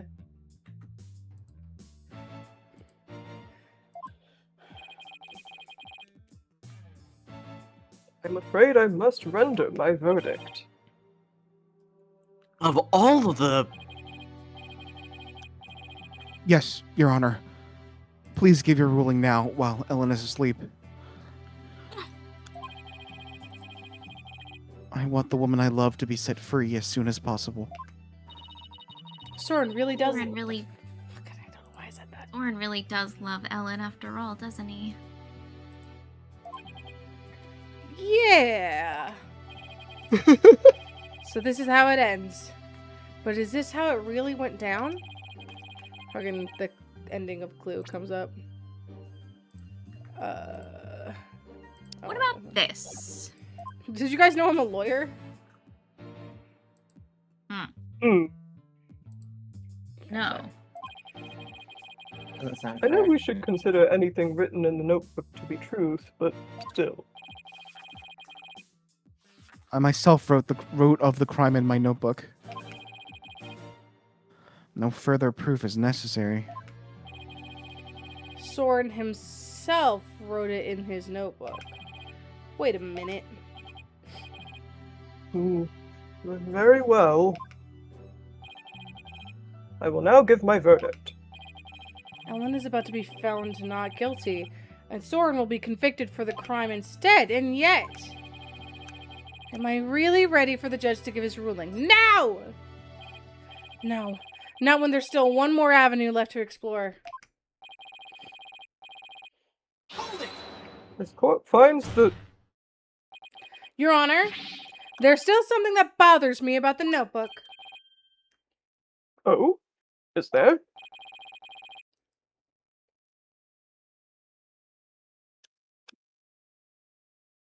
What are you doing, Mr. Wright? Sorry, I was just like staring at him. Like I've been ignorant this entire fucking time, and I was still like, someone should say that line, huh? We're All you have really to looking for do- the guy who needs to do this. Really, we're still looking for the guy who did this. All you have to do is keep quiet, and your client is a free woman.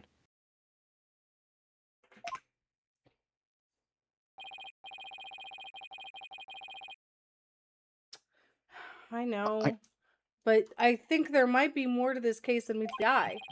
I'm not quite sure yet, but I think there still might be a way. A way for Ellen and Soren to be happy. Pin it on another guy. What do you mean by more than meets the eye, Mr. Wright? Transformers. Transformers. Yeah. Oh, I believe the question here, Your Honor, should be, why was the incriminating page torn out in the first place? why, to destroy the evidence, I would imagine. But removing it from the notebook is the same as removing it from Mr. Sprocket's memory, which means he wouldn't have been able to trick the police if it came under suspicion. No, if he wanted to cover up his crime, he would have to remember that he had done it. Just what are you getting at with this line of inquiry, Mr. Wright? Yes, please explain it so we can all understand. Yes, Your Honor. The page was torn out of the notebook because somebody else tore it out. So somebody else. Someone else wrote it, but also someone else tore it out. The incriminating page was torn out by somebody else. What? I think exactly for this reason.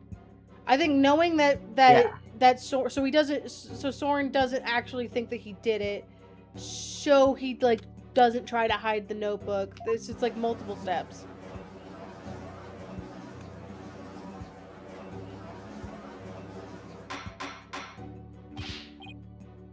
Order! Order! Are you claiming a third person interfered with the notebook? It's not all that surprising if you considered what happened up until now. After both the car accident and the murder of Dumont Blueberry, there was always a cover-up not far behind. But I had my notebook with me at all times. It's Regina George is a fugly slut kind of thing. Yeah, Did you? real. Because I remember you were in a panic yesterday because you couldn't find it. That's true. So who orchestrated this particular cover-up, Mr. Wright?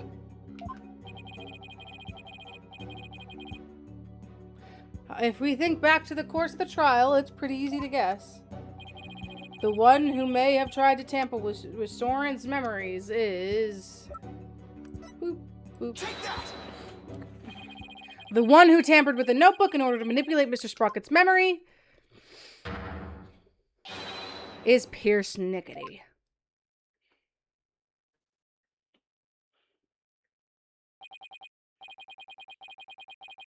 Pierce? Pierce tried to tamper with my memories? Pierce was manipulating me? Case in point, the two receptions that were held to cover up the murder. It was Mr. Nickety who directed the guests and orchestrated the entire scheme. No, it can't be. Which of my memories are mine and which have been rewritten? Uh-oh, he's having an existential crisis. Ah, that's fair. When did he start rewriting my memories? Who wrote this? And this? And this? And this? And this? And this? And this? Ah! Ah, shit, his gauge. Oh, hey! Oh. So remember when I was talking about him having a fucking Oh, dear. jetpack? Chekhov's jetpack. He literally took off! What? Damn. The Phantom needed that shit. Look, Nick, he's coming back down. How it feels to chew 5 gum.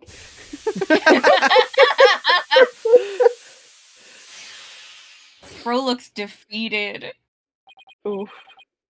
My memories. Ellen. Mr. Sprocket. Also, just Edgeworth. You saw that shit, right? Fuck you about being on the outside of the fucking blimp. He did it. Bailiff, please get Mr. Sprocket to the infirmary on the double. Kids these days.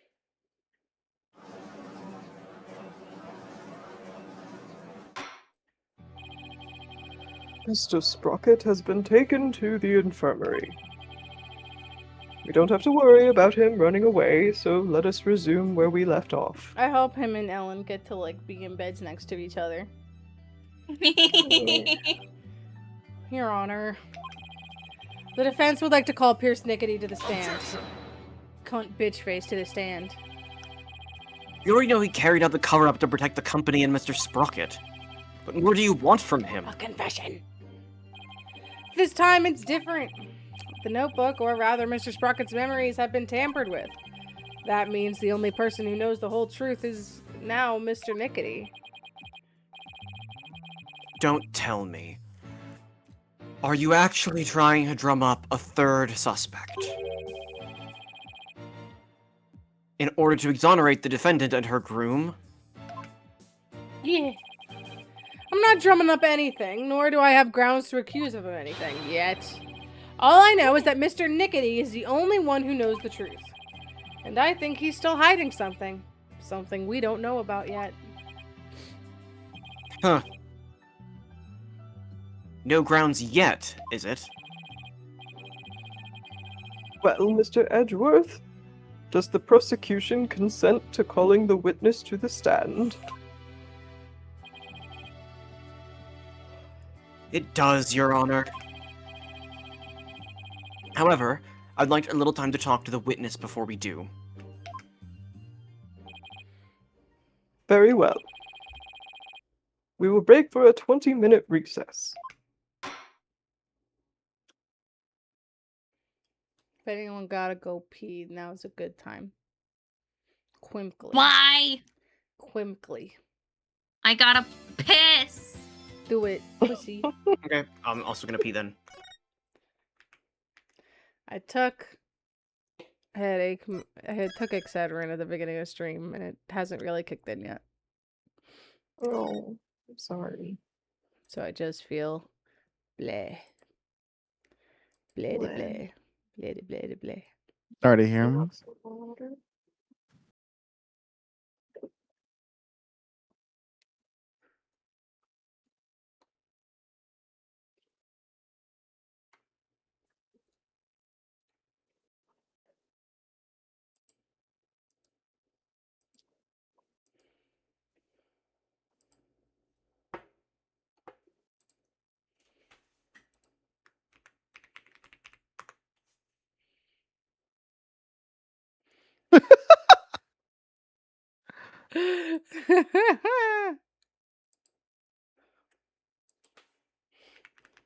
Max? Yeah. Not different, Max, than I think what you immediately thought of. Max who's in my server. Oh, yeah. Oh, this was in chat. Yeah. I was just trying to, think of if there was ever a Max who joined us on stream. I'm like, no.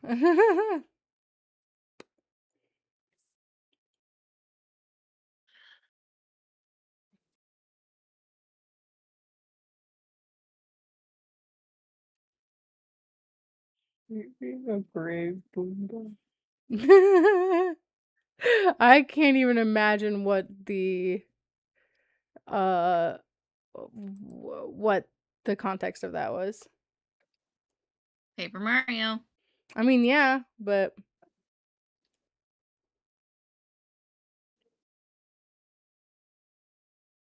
That Probably the health items that you could eat. And Oh, you the had to diabetes spam one? yeah, Probably. just because the jam and jelly, the honeys and maple syrups, those were all for your FP. So you had to eat, you had to drink sweets, eat sweets to get your mana back. So you probably had to spam a lot of those. Sure. Yeah. And that has to do with Alex saying, "Are you being a grave Boomba?" Yes, that's exactly what it has That's to do with. definitely Brave Goomba fucked up, right? Like, for Oh sure. yeah. No, it's diabetes speedrun. Oh, we diabetes don't sound speedrun like- is that? We're talking about the Yeah. grave Boomba. We were talking about That grave Boomba. 100,000% was Brave Goomba fucked up. Like Yeah. 100,000 Yeah. bazillion percent that. Yeah, Oh. Levi just started talking about eating food, and I was like, what does that have to do with grave Boomba? Everything. Anyway. Sorry, I drink a low dose weed gin and tonic, but I think it's hitting a little bit.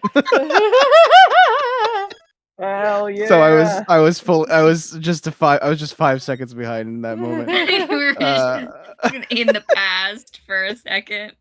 Epson chat for Alex's ear. Fuck your mother. What was I doing to my ear? I don't know, maybe like Something crazy loud. maybe I played a really loud soundboard. You've never done that before. No. Never ever. Oh, what was that in Paper Mario? What? Where was incest in Paper Mario? That might have been someone doing what we're doing right now, which is quotes. Yeah. And we got an incest Yeah. quote twice. Of course. Why wouldn't we?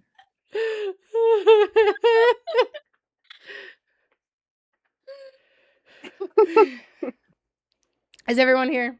I think I am. That's Shasta? No, Shasta's. I pissed Sha- before well, Shasta's stream, in so chat. There you go. Yeah. I'm not pissing. Oh, you were looking up what incest quotes we have. Made at least 6 incest jokes Oh. on stream. Shout the out to day the he died. British royalty dying, whichever one that was. Yeah. At Oh, the time, yes. it was just Queen Philip. Elizabeth. No, it was Philip first, and then it was George? Elizabeth. Was his name George? Lest we forget. Her all hubby, forgotten. Lest we forget. her cousin hubby, died first, and then husband. she died. Her husband. Mm. Now we'll have to face Pierce on the stand. I'm not sure if I should be surprised or not. He's only the third guy in this case. One thing's for sure, he won't be an easy adversary. They could have thrown in, like, Soren's dad, like, just for a little bit more, like, another maid. Just anybody, really. But then we So- wouldn't have had Larry. Then we wouldn't have Larry, and that's right. Do you think Pierce did it? It's too early to say anything at this point. Yes, we do. But I do think he's hiding something. Nick! Why didn't you pin anything on Soren Loser back there? It's like Larry still hasn't given up on Ellen. This Pierce guy is the real bad guy. And Soren and my Ellie will live happily ever after together. Larry, that's not the kind of thing a decent human being says. Shame on you, Larry. Oh, boo-hoo! You think I don't know? I know I have to give up on my Ellie. But You met Nick, her 2 days ago. promise you'll make her happy. She deserves a happily ever after. I'm sure Soren will make her happy once all of this is said and done. Trial is about to resume, Mr. Rat. Y'all right? You ready, Maya? Yep, let's go.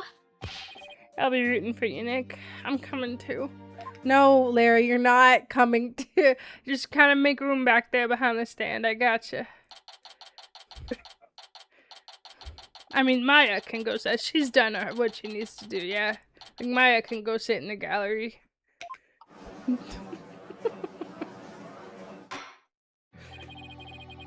This fucking the joke. Why am I reading everything? This court is now back in session. Witness, please take the stand. Shoes. Feet. Feet. Feet. Feet. Feet. Feet. Boobies. It's Please state your name and occupation. No. My name is Pierce Nickety. I am the Sprocket family butler. Pierce Nickety's nuts. Let's get right to the point, Mr. Nickety. Someone tore out a page from Mr. Sprocket's notebook to manipulate his memories. And that person was you, wasn't it? That is correct. What about it? Well, that was easy. Well, why? Why did you tamper with Mr. Sprocket's notebook? Please allow me to explain. It pains me to do this, but I will tell you the truth. It pains you? That is correct. I take 1d4 psychic damage from explaining this. Mhm. For my witness will go against Master Soren's wishes. Soren's wishes. What is he talking about? He's pinning it on Ellen again. No, I think he's gonna pin it on Soren. I rushed to the Vista deck, but the crime had already been committed.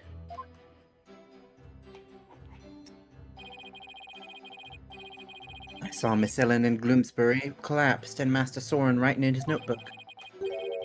Master Soren said to me, "I'll take the blame for the murder. Please take care of Ellen." Yeah.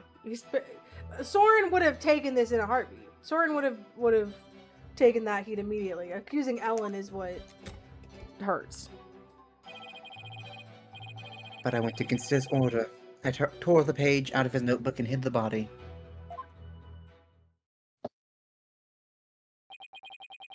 Wait a smecond. What Mr. Sprocket was writing in his notebook at the time, could it be? No, really? It was meant to be a confession, an admission that he'd killed Bloomsbury himself. He wrote that message to take the blame for Miss Wyatt? That is correct. Mr. Soren did hit Gloomsbury with the timekeeper to save Miss Ellen. Then Mr. Sprocket was the culprit after all. However, that blow did not kill Gloomsbury. That makes sense. Mr. Sprocket's injury wouldn't allow him to put much force into it. Enraged, Gloomsbury tried to attack Master Soren, who was already seriously wounded. But just in the nick of time, Miss Ellen hit Gloomsbury from behind. And finished him off, it would seem. So we're back at self-defense. No one has to go to jail.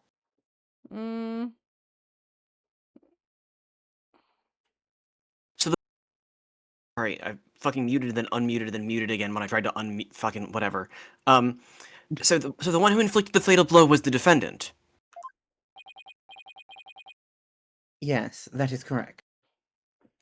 There's a whole thing with self-defense in this game where it does yes, it means you don't have to go to jail, but it does mean that you have an irreparable stain on your life, and it's just as bad.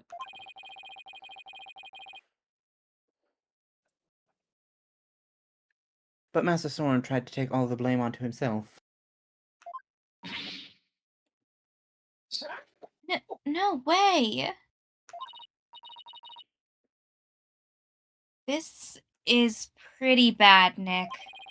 No kidding. Pretty bad is an understatement. Well, Mr. Wright, it seems your decision to call for Mr. Nickety has backfired. For the true culprit behind this case remains the defendant, Ellen Wyatt. Ugh. Could this get any worse? But Pierce was involved in the cover-up plot. And I bet he still has something to hide.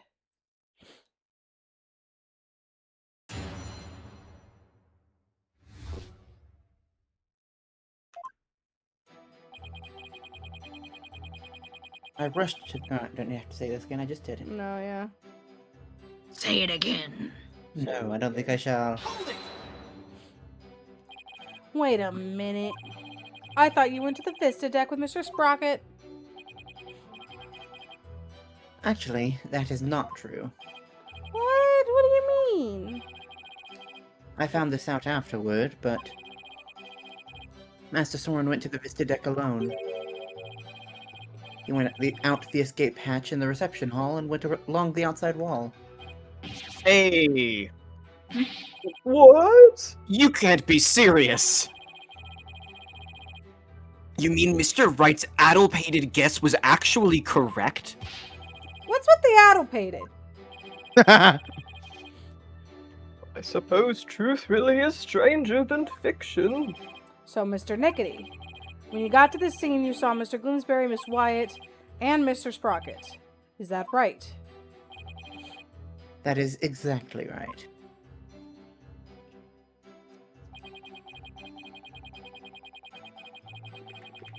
Hold it! So when you and your group arrived at the Vista deck, the murder had already been committed. That is correct. Bloomsbury had already been struck. Miss Ellen had lost consciousness, probably from the shock of the incident. And how did Mr. Sprocket appear? He was bleeding from the stab wound he'd received from Bloomsbury. Barely conscious, he was writing something in his notebook. So the mysterious third person Ellen saw really was Soren, then.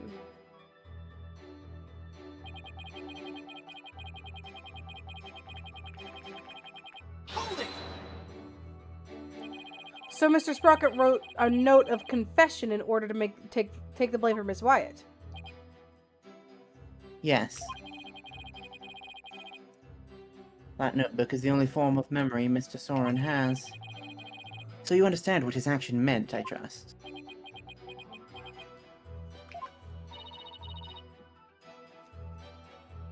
What did it mean, Nick? To Soren, everything in the notebook is true. So Soren tried to take the blame by altering his own memory to make himself think he did it. No. No. No. No. No. Okay, Squidward. That can't be right. Master Soren truly loves Miss Ellen.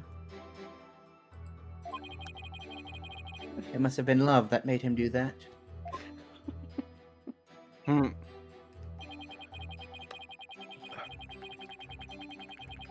Hold it! Mr. Nickety, could you please tell this court about that in more detail? That, you say? Which part do you mean, Mr. Wright? Could you be more specific? Alright. What part do I want to know more about? Hiding the body!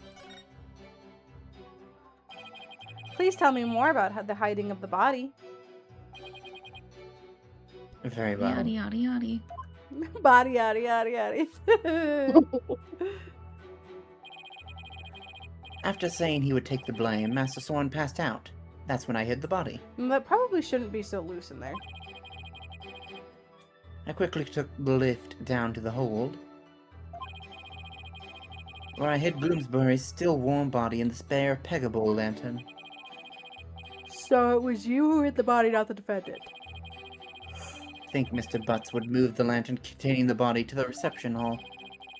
Well, I did not see that coming. I don't blame you. Not even Larry can predict what Larry will do next.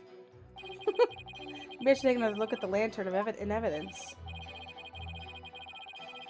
I hid his body in the Pegable lantern. Add it to your testimony, please. Yes, please.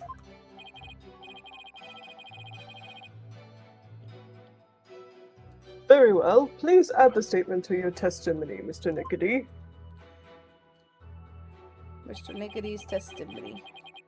In the hold, I hid the still warm body in the spare Pegable lantern. Hey. Hey, Objection! Could it be? Is that what happened? if what I'm thinking is true, then maybe I can prove neither Ellen nor Soren did the deed. Well, I hope they have. It's good to know if you're sexually compatible before you get married. Mr. Nickety, If you're into that. if you're into that, you said that the body was still warm even when you hit it, correct? So then, what if Mr. Gloomsbury was still alive when you went to put his body inside the lantern? What? What? That's preposterous. Actually, this shows that the victim might have still been alive when he was inside the lantern. Oh, the thing being put on wrong? Yes, Like, did he try to get himself, unscrew the thing to let himself out? Yes. Yeah. That's exactly Yeah. what happened. And then Pierce conked him again. Pierce conked him again, and then Emma put it back together wrong. I'm afraid you'll have to point out which part you're talking about, Mr. Wright. This part here shows that the victim might have still been alive inside the lantern. Take that! To help us. As you can see, the back end of the lantern is a door. And there's a blood here on the wheel handle. There's the blood. There's a blood. That's the blood. The bloodstain must have gotten there when the witness put the body inside the lantern. It in no way shows the victim drew his last breath while he was inside the lantern.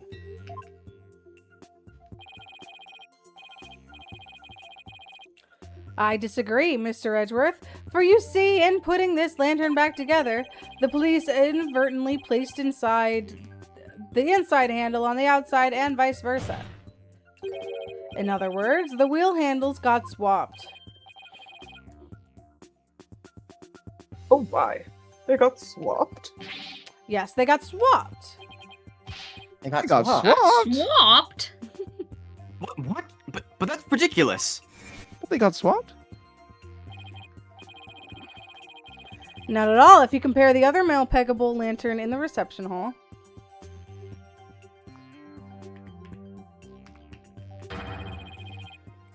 It's quite obvious the wheel handles were attached backwards.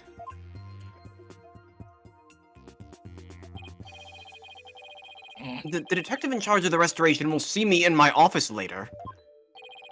Sorry, Emma, and good luck. In that case, what does a blood stain on the wheel handle mean?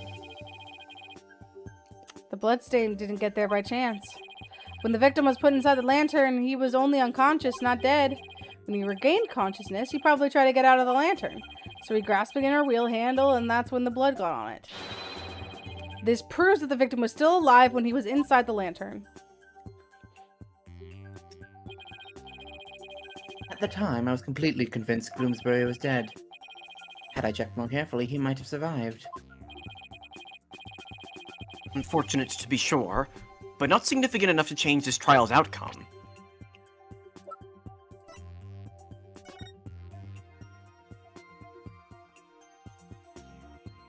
And one for the side. Okay. Strong.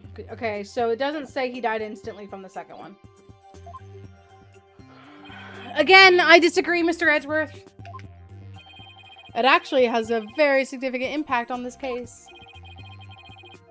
The victim was struck by the defendant, then died from his injuries sometime later. There's nothing more to it. Objection! That's where you're wrong! Let's take another look at Mr. Gloomsbury autopsy report. That's what I was looking at, Phoenix! Please focus on the description of his injuries. It says, one contusion was found on the back of the head and one on the side. Yes, the one Mr. Sprocket gave him, and the one Miss Wyatt delivered to finish it off. No, the defense would like to submit a different interpretation. Different interpretation? The victim was knocked unconscious by the first blow and then put into the lantern. Then what about the lethal blow by the defendant that the witness talked about? Yes, well, that didn't happen. After some time, when the victim regained consciousness and tried to get out of the lantern, that's when he received the second blow that finished him off. taking into account the fact that the victim was alive for a period of time after the first hit, and that he did receive a second blow to the head, it does seem entirely possible. Yes, as long as the first blow didn't kill the victim instantly. Then there's a possibility that someone other than Mr. Sprocket or Miss Wyatt delivered the fatal blow.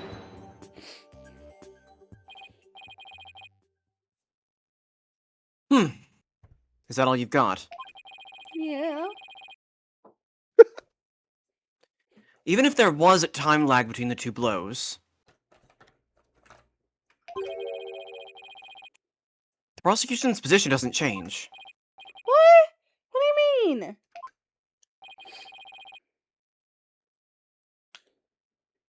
It's elementary, Mr. Wright. You'd hate that guy. You'd hate that guy so much. He loves the idea of this guy. In reality, he'd hate, like, it's one of those, He'd like, hate did you ever Sholmes meet your heroes? so bad. After the reception, when the defendant was cleaning up in the reception hall. Though according to Barry's Tomodachi Life Island, that is the opposite. He very much had a crush on Sholmes. The victim, who was supposed to be dead, suddenly came out of the lantern. He had his heart Because he had a stupidity that he recognized as needing to be in love with. Yeah, no, he was in Yeah. love with Sholmes, got his heart broken by Sholmes. Then apparently he was in love with Tingle and got his heart broken by Tingle. So he's not got a good track record. The defendant grabbed the murder weapon, which was right there, and finished him off.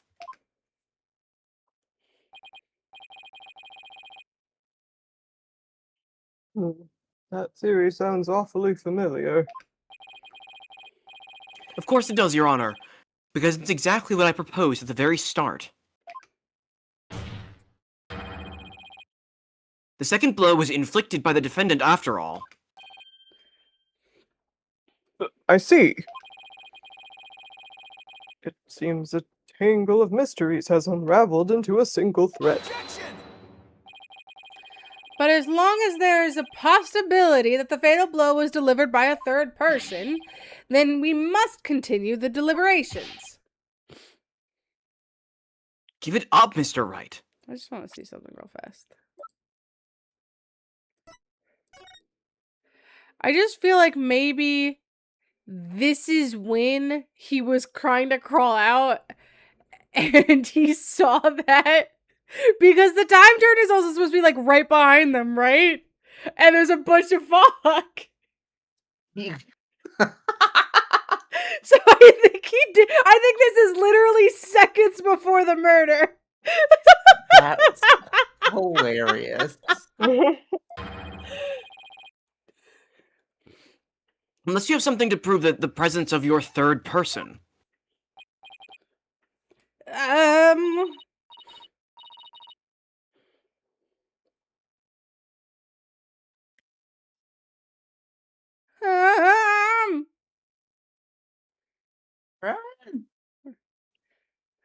Oh my god, he's focusing. I love it. It's okay, Nick. Just relax. You can do this. Come on now. Take some deep breaths. Good idea. Deep breaths. Deep breaths. There. Don't you feel better already? I still got a little bit of a headache. Maya's right. I should calm down, get my focus back, and go over everything again. And then hopefully I'll be able to find something that proves to the third person. Is it time? First, in my brain? Oh, okay.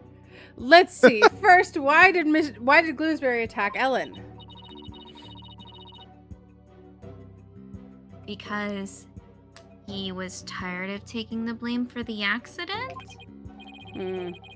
Something about that line of reasoning just doesn't feel quite right to me. No? How come? Well, if it's just a personal vendetta, he had already stabbed Soren. So why, then, was he so determined to go after Ellen?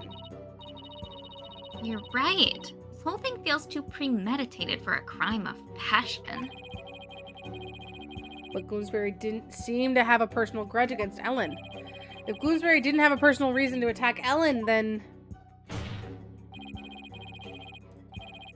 You've taken long enough, right? Now it's time for some action.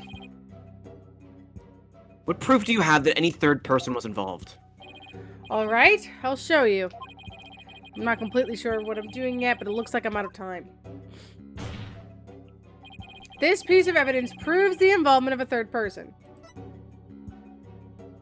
Take that! I get it now. Now I see why this note bothered me so much when I first saw it. Looks like a note outlining the murder plot.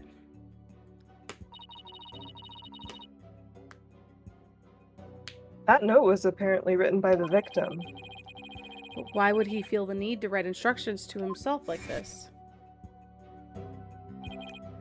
Your Honor, please take a look at this note. This is the victim's murder plan, right? It's definitely a murder plan, but what if Mr. Gloomsbury didn't write this note himself?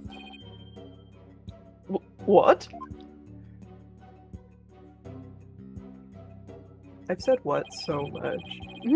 This is how you intend to conjure up your mysterious third party, Mr. Wright. It's the role of the judge to just be confused. Think of an old Japanese man going "Nani" every time.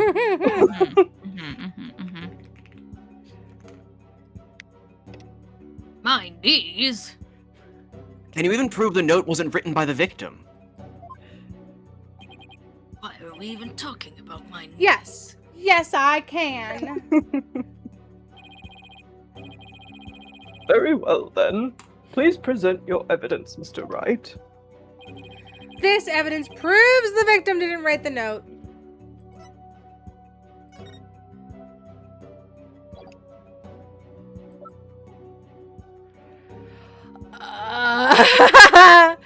I don't know.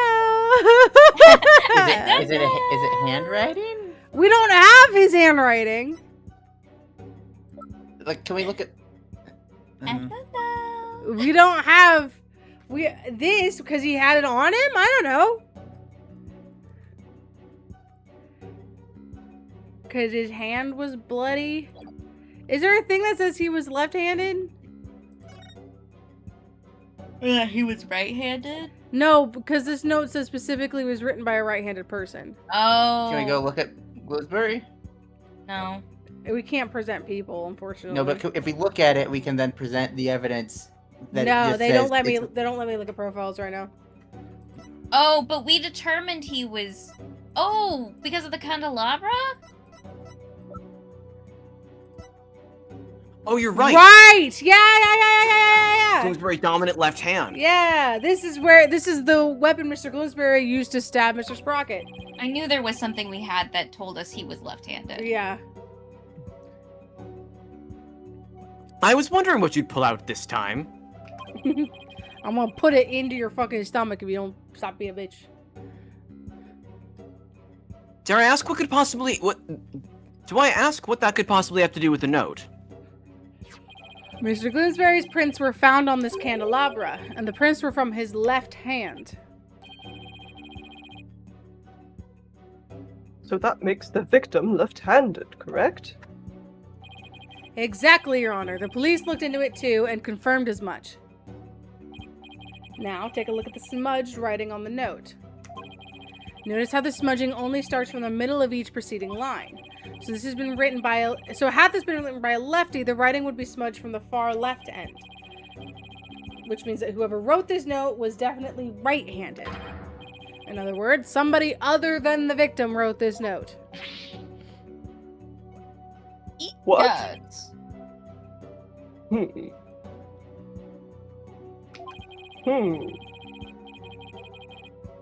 But if someone other than Mr. Gloomsbury wrote it, then what does this note mean?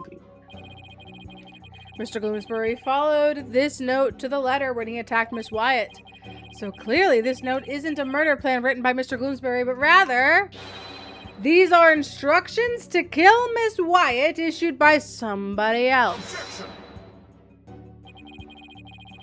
If it wasn't the victim who wrote these so-called instructions, then who wrote it? Most of the people involved are right-handed, you know. He is correct. the majority of the family and their employees who are on the airship are indeed right-handed. I must say that is a very rough and slipshod conjecture you've proposed. Ugh. I admit I haven't figured out who wrote it just yet. Leave it to Mr. Edgeworth to go for the jugular. This culprit who ordered Gloomsbury to attack Ellen.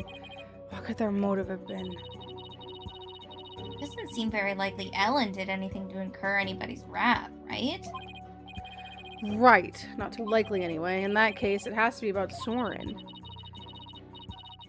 If somebody were to hold a grudge against Soren, what would it be about? That accident, I'd guess. I could understand if Bloomsbury felt resentful about having to take the blame. But the one who lost the most to that accident was Soren's sister.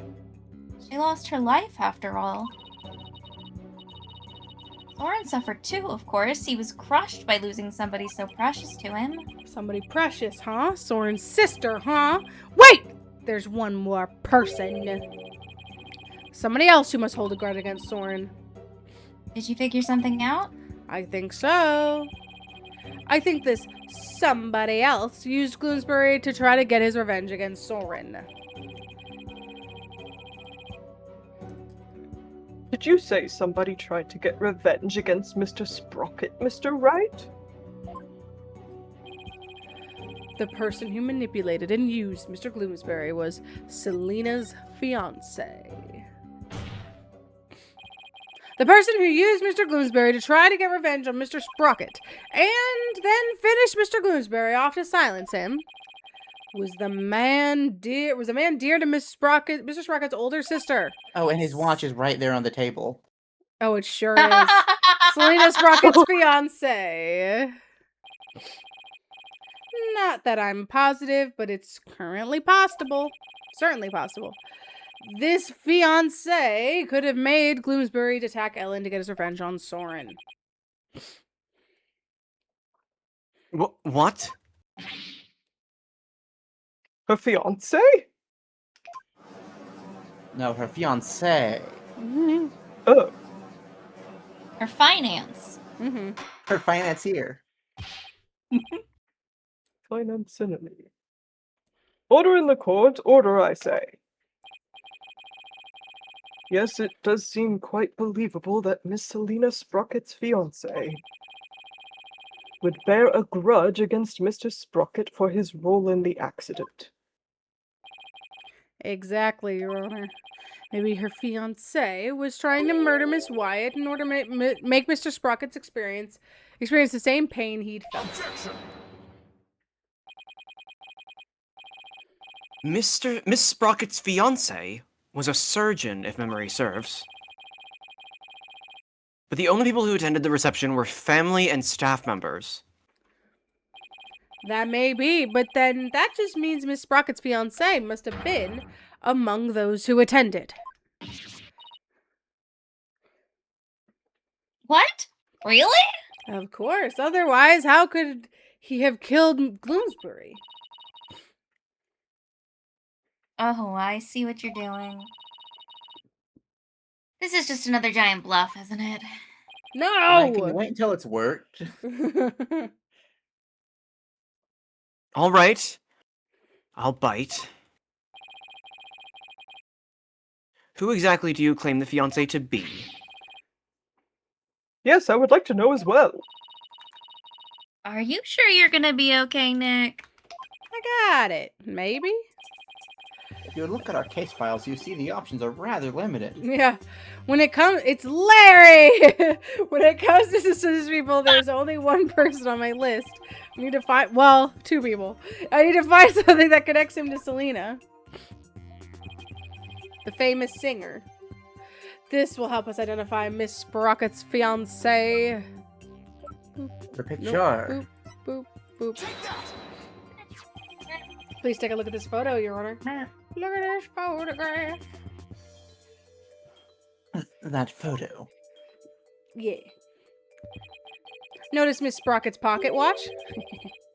Haven't we seen that somewhere before? Miss Sprocket's pocket.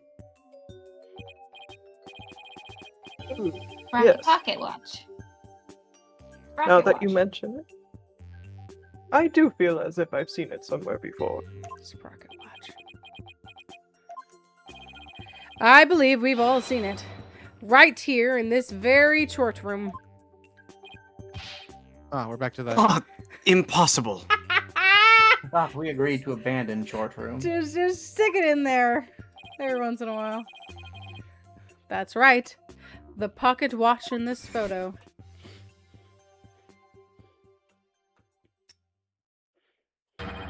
Is the same pocket watch Mr. Nickety has on him right now. Why do we have to put that in black and white? We could just pan over. He's there. Nani?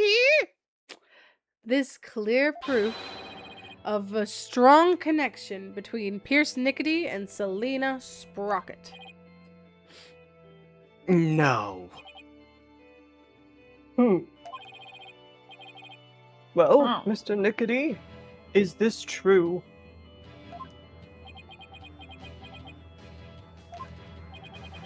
Mr. Nickety, you were once engaged to Selena Sprocket. That pocket watch you keep as a memento of her, don't you?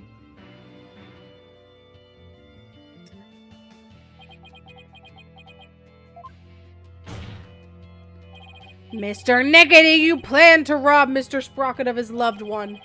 To make him feel the same pain as you, isn't that right? But Mr. Sprocket managed to fight back and kicked Mr. Gloomsbury unconscious. You thought Mr. Gloomsbury was dead and hid his body in the lantern. Why is no one... Like, this is also, like, a thing of, like... Why is literally no one even mentioned that Pierce was Selena's fiance? Like, Soren? The only person we've talked to about Selena, I think, is Pierce. Yeah, because Soren didn't want to talk about her. So it's just kind of just weird that no one else has mentioned it. I mean, no one else has had a chance to, really. I guess. It's just like no one had a single fucking thought about that relevant information. It's fine. But then you notice Mr. No. Gloomsbury regained consciousness. Maybe if we had, like, a fourth member of the case who knew about it, they would have mentioned it. And so you finished him off to prevent your plan from being exposed. Like, even like offhand, Soren talking about Pierce being like... It was Did like... they know? Was Pierce involved when she was here? He was Was this a... Pierce That's was, true, that's true. was Soren's You're right, they would have surgeon. known her as the fiance first, Yeah, he knew her as the fiance was. So like, fully Soren knows that Pierce got a butler's salary and a surgeon's salary are very different. That Soren decided to stay as part of the family as a fucking butler instead of a surgeon. That's a big deal. This is the defense's take on what really happened in this murder case. Mr. Wright, does this mean you wish to officially accuse this witness of the murder of Dumas Bloomsbury? Yeah. Does the defense accuse? Yeah, duh. Accuse. Which chickies? The defense indicts Pierce Nickety on the charge of murdering Dumas Blueberry. Bloomsbury. Blueberry. Blueberry. Oh my. Mr. Nickety, would you care to respond?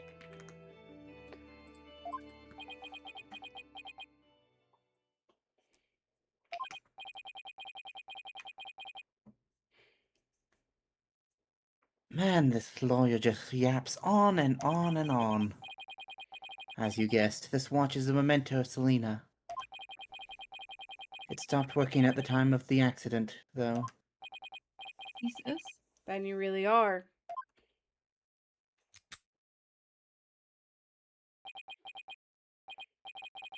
Yes, I was Selena's fiancé.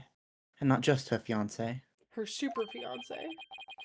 but the surgeon beside her deathbed. Mr. Nickety, why didn't you tell me any of this before?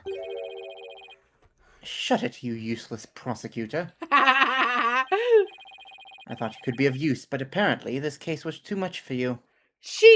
prosecutor, I'll have you know. What did you say? If your office hadn't stuck its nose all up in this, I could have swept it under the rug. Not only did you interfere with the case, but you even let me fall under suspicion. That's because you kept trying to cover things up on the sly. So the thing that you don't know about Edgeworth, Mr. Man, is once you've decided to make him your enemy, he's our ally. So you have fucked this. Ugh. But covering things up wasn't your only involvement. The only person who had a motive to use the victim to try to kill Miss Wyatt was you! Oh, shit, who shot you? Okay. Uh-huh. Oh, because he's turning into a surgeon? It's pretty cool. Oh. Malignant tumors. That's- He looks like that guy from fucking Act 2 of Baldur's Gate. Yes. Malignant tumors in this courtroom. Lesions oozing with false charges. Ah, so we're getting so... Ugh. The tumors are one idiotic lawyer and one useless prosecutor. After the truth is revealed, I'll have the both of you incised from the legal world. You think you have the power to do that? Yeah. I'd like to see you try. With the power of the Sprocket family, it'd be a cinch. Why is Han so veiny? Because he's evil. We established this in the fourth game. Oh my god. Speaking of He's evil. doing evil. I will now begin the operation. What in the world happened to Mr. Nickety? No, it wasn't a knife, it was a screwdriver. Looks like he's finally showing his true colors. And what weird Nick? colors they are. Yeah. Look what he did to that shoulder mech.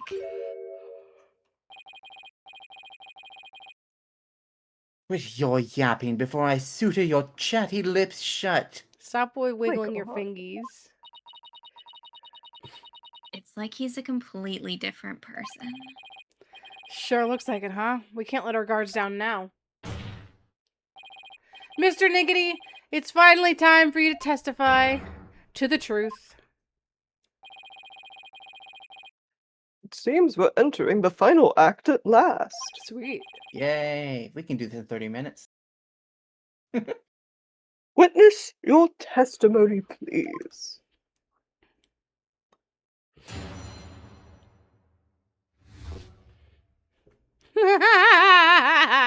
Go, this is gonna go well. Yep, yep.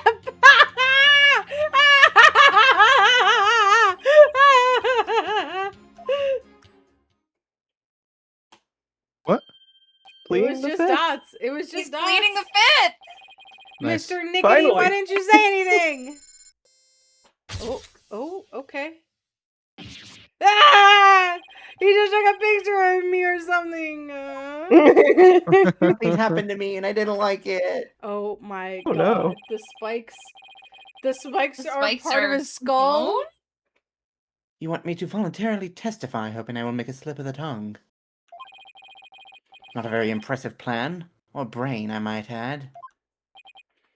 Ow, He that called was uncalled Phoenix for. a malignant tumor, but he's gonna be causing malignant tumors with x-rays. In the courtroom. You want to know something? You ask the question. I will answer, but I have no intention of making any voluntary statements of my own. Ugh. What's he trying to do, Nick? He's using the silent treatment as a strategy to avoid getting tripped up. Clever guy. First guy to ever do it. No more lies, Mr. Nickety. You will tell us nothing but the truth from now on. Stop!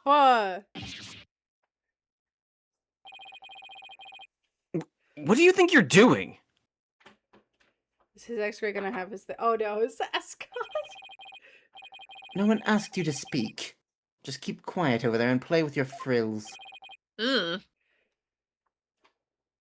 Unfortunately, this is hot to me. How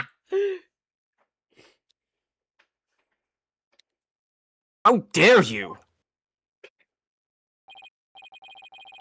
Well, this is a rather unconventional situation, but please proceed, Mr. Wright. Yes, Your Honor.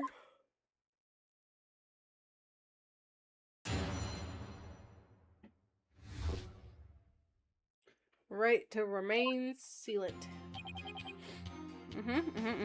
Hold it!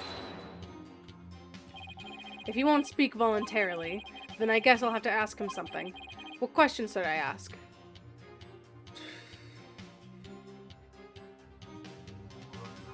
I mean, those first two don't seem like he's going to answer them very well. Yeah. On the day of the incident, you were constantly surrounded by your subordinates. Is that right? Absolutely. I was in someone's line of sight at all times. After all, I was busy taking care of every detail of the event. Mr. Edgeworth, I believe your investigation backs up my claim?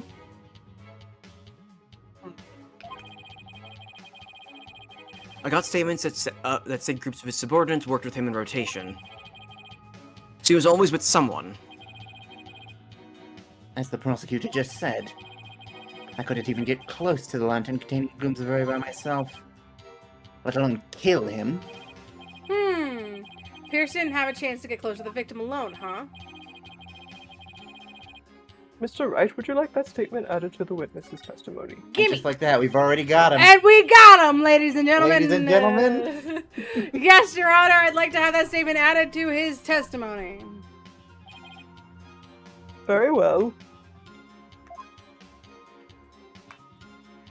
We got your ass! Observe, bitch. Look at this photograph! Objection!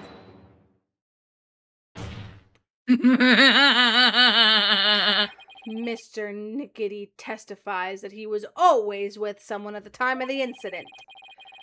Never a moment alone to commit the crime. Yes. And the police investigation backs that statement up, doesn't it? I love how the second we actually got him talking, the very first thing, it just like immediately backfired on him. But there was an opportunity, in fact, one and only. A moment when Mr. Nickety could have killed Mr. Bloomsbury without anyone noticing.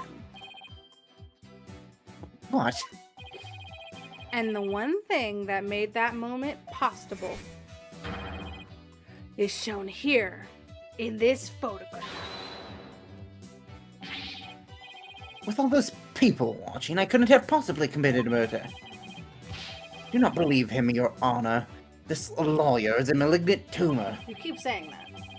Yeah, you need to use different insults. It works better. Mr. Niggity, I would ask that you keep quiet this time. He wants to infect this Objection. judicial body with virulent accusations. We need to evaluate the defense's claim. And your yammering only serves to throw further suspicion your way. Nah.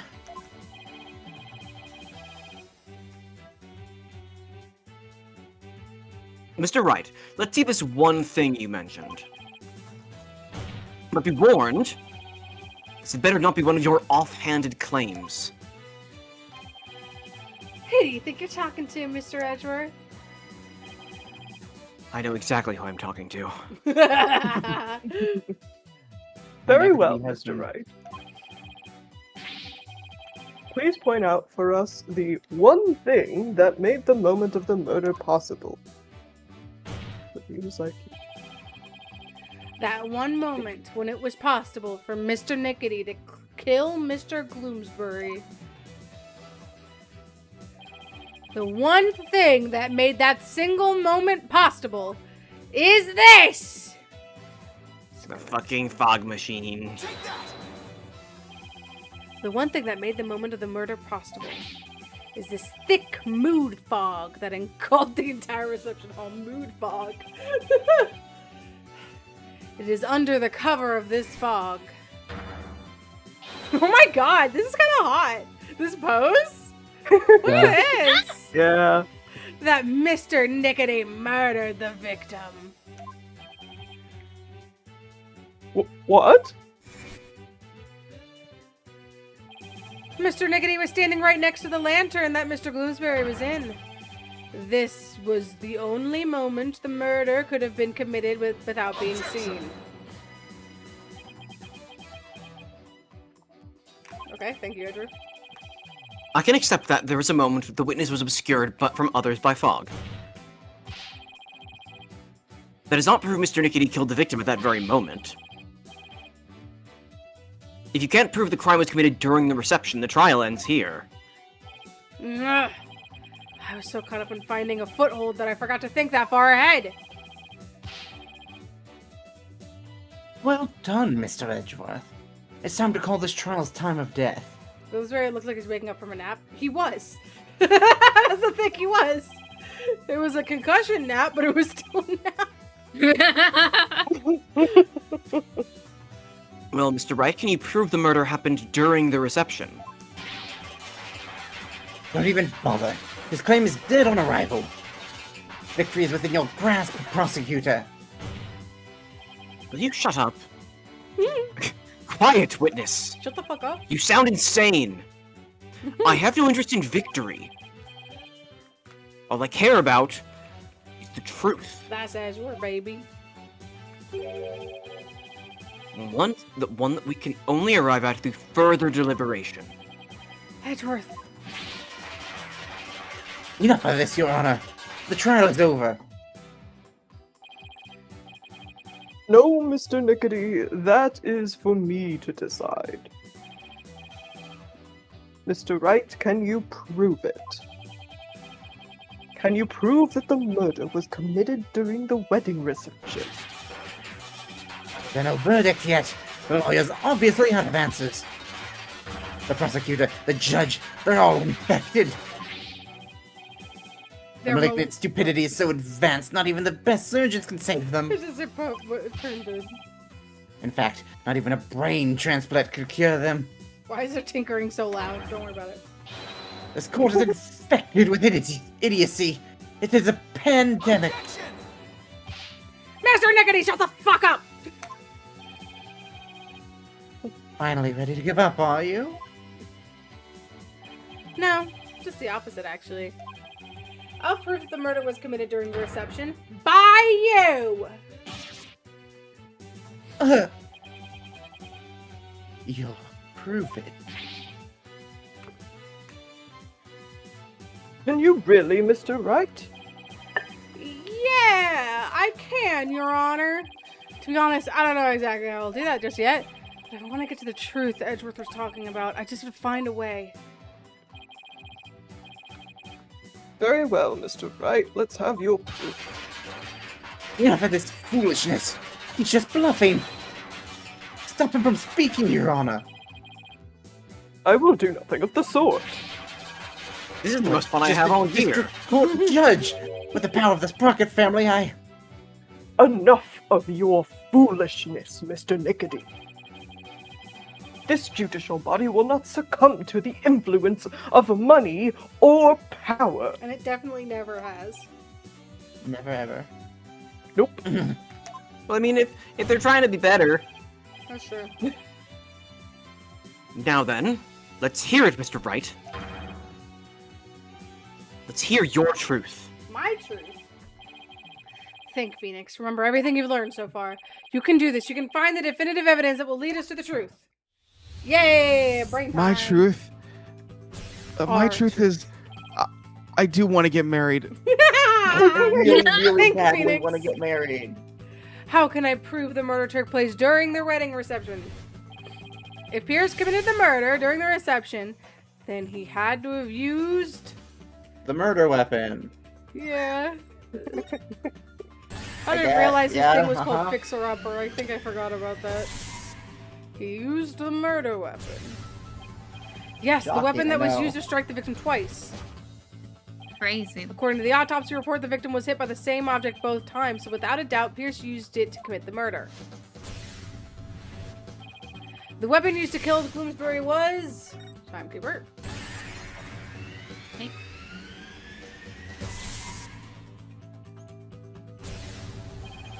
If knew Pierre that. struck the victim during that one single moment, then he must have used the timekeeper. Come to think of it, wasn't it also used for something else during the reception? During the reception, the timekeeper was also used for the first startup of love. The cutting of the time machine is so funny. They cut it like a cake. Yep. The timekeeper had been activated. Sure. What? Uh-huh. That's right! The timekeeper had been activated during the reception. Is there something about it that looks different? If we Oh, when it activate the activates. timekeeper again now and find any trace of the evidence of the murder, that would be conclusive proof that Bloomsbury was killed during the reception. Oh, that it, like, maybe opens up? Yeah, like it does something. Yeah, and there's, like, blood in it. A special ceremony took place during the reception in question. What kind of special ceremony? It was called the first startup of love. Apparently, the couple activated the timekeeper for the first time during it. Does that mean the timekeeper here in evidence isn't activated at the moment? And what would happen if we were to activate it? Why don't we see for ourselves? It would give us a chance to examine it. And while we're at it, we just might find some conclusive evidence. What? No, you can't activate it. Denickety, keep quiet, or I'll have you thrown out of court. Mm. By the way, Mr. Wright, this is supposed to be a time machine, right? We aren't going to travel back in time to the Stone Age or anything, are we? I don't think we have to worry too much about that, Your Honor. Still a little nervous, nonetheless. But the truth must be known. Very well. Go ahead and start up the timekeeper. You know how, Nick? I think so, maybe? The bride and groom each had a symbol of their love when they put them together. Oh, how romantic it was!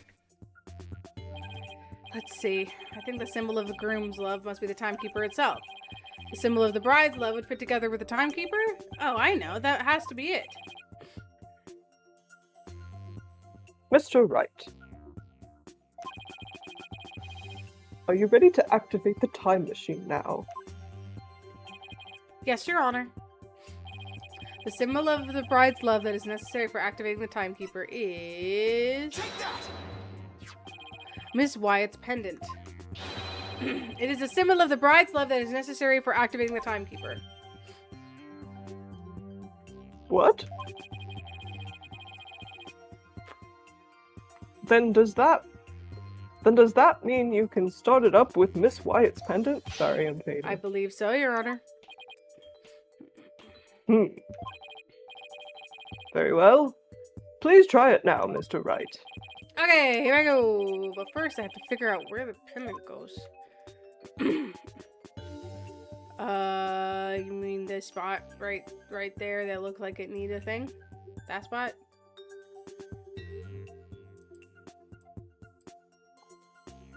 That spot.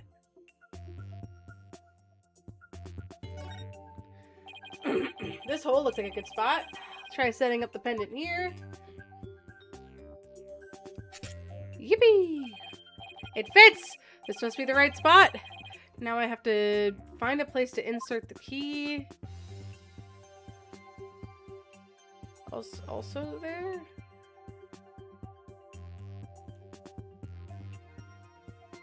It seems like maybe also there. Because there's like no other holes. Yeah, like right in the center. Nope. God damn it. I don't think this is the spot! This hole in the middle of the pendant. Could this be it?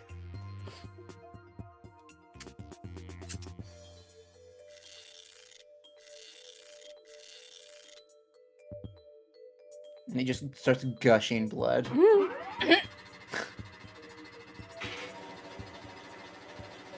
Oh, Soren, no! Oh. It worked. The timekeeper's been activated. Oh, it's so fucking cute.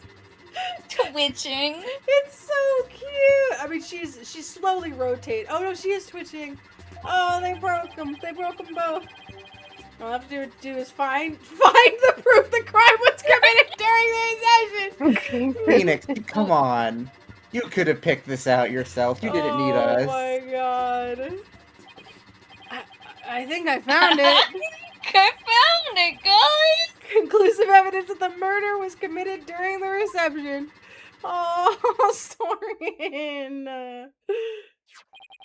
Just as I suspected. There's evidence of the murder inside the timekeeper, Mr. Nickety. The timekeeper was only activated and open during the wedding reception, right? No! Stop! So, that means this is conclusive proof that the crime was committed during the reception. After you killed the victim under the cover of fog, you closed the timekeeper to hide the bloodstain, didn't you?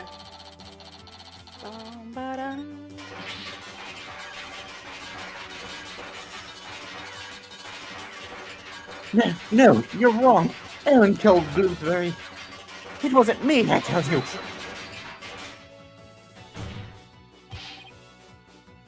Give it up, Mr. Nickety. How could the defendant, who's in the middle of pledging her love, have possibly committed the murder with everyone watching her? It was the family. Yes, it was all the family members conspired together to kill him. That'd have been more interesting, but... There's no way you can talk your way out of this, Mr. Nickety.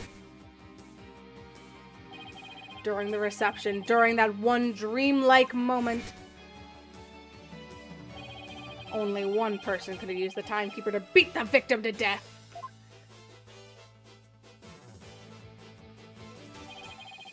And that one person was you, Pierce Nickety!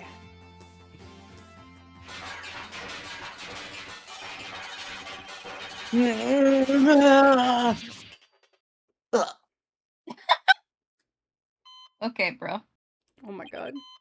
Jesus, is No. he flatlining? This isn't over yet. I won't give up. Oh no! I cut the artery. This stupid thing. I must stop the bleeding now. Give me the forceps! Forceps, I say! Hey, where is everyone? Fine. I'll manage this alone. I'll do it all by myself. I can fix anything, repair anything. So you have to get better. You have to live. You must. I would have been able to save her. If only I hadn't listened to her. If only I hadn't treated her first. If only that Soren hadn't been there. Selena, no. Well, that saves a lot of taxpayer dollars.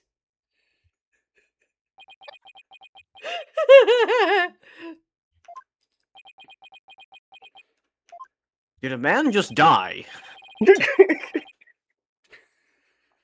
Witness, are you finally ready to tell us the truth? You dramatic bitch.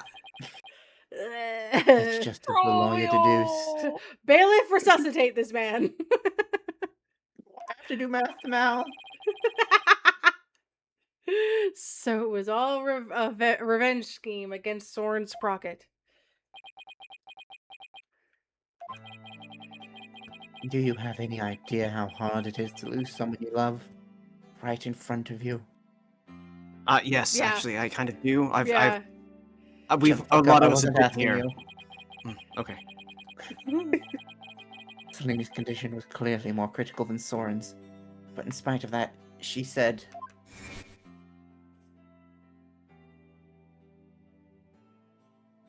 Please help Soren. Okay, I do want to point out that that's not how "Help doctors work. Soren." That's not how doctors work. I need that addressed right now. Is that they would have taken her if she was clearly in worse condition than Soren. They I know would have she done looks her in really first. good condition in this picture, but if you pan down, there's nothing. Yeah, she's And I Jesus. could have saved her. Dude, I mean, to shreds was legit. Her entire lower half gone.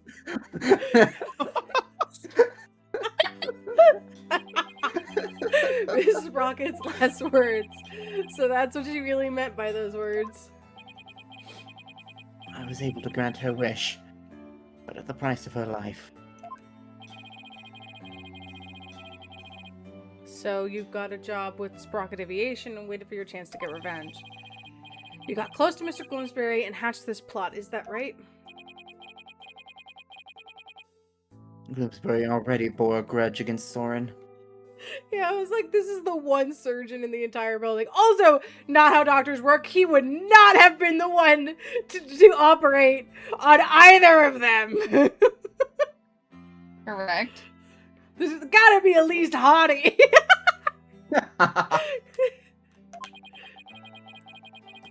So, when I tempted him with an even better position, he immediately took the bait. He was your accomplice, someone who shared the same goal as you. That's what an accomplice means. Why was it necessary for you to kill him?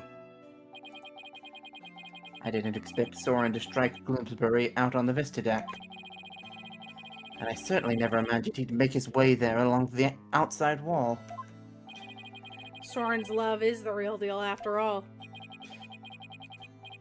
Plan had been compromised, so for the time being, I hid his body in the lantern. And tried to think of my next move. That too, they don't usually let you operate on family. Yeah. Or future family.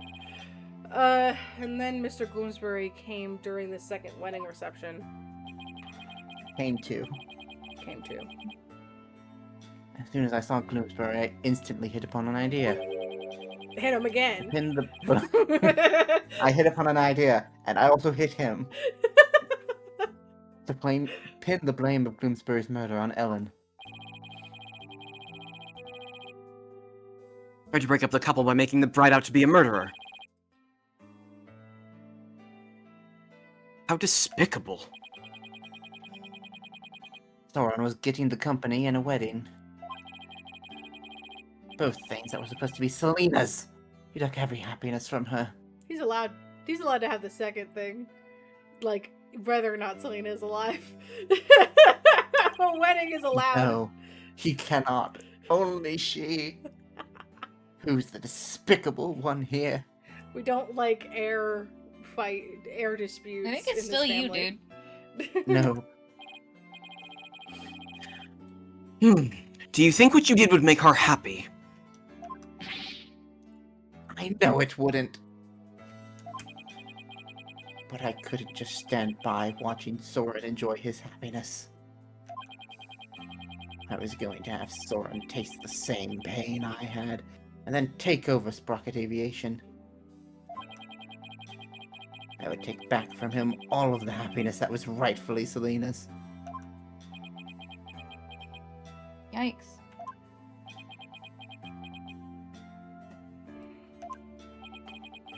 I think he's projecting. And stopped for me the day I lost her, Oh shit. just like this pocket watch of hers. Hi, Ellen. Here's. Miss Wyatt? Please don't What the forget his fuck, man? Oh, I believe Selena would have said, "Leave this ill will behind. Your time is yours to live." Well, not anymore. It's too late for me. Time will never advance for me ever again. What? It can't be. get wrecked, idiot. Never pushed that button before. I see now, Selena. What I did was wrong. Sure. No. This is the only thing that makes murder wrong. Sorry, Selena.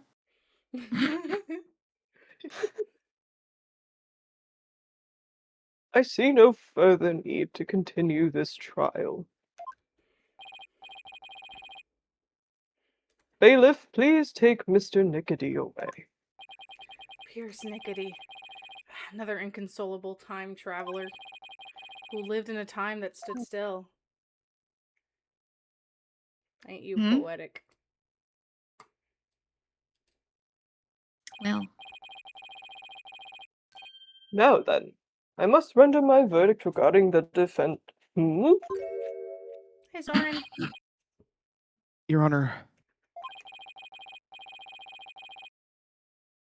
before you give me your ruling, would you please allow me a moment? Very well. Ellen, there's something I need to say to you. I'm gay. yes, Soren?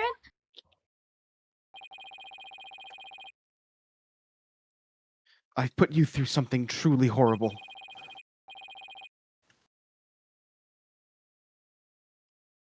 This whole thing happened all because of me. I would understand if you wanted to call off our marriage. What?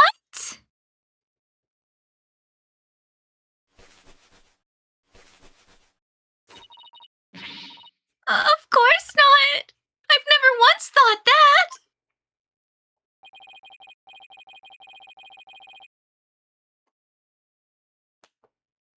If you stay with me, you'll only face even more trying times in the future. What do you mean?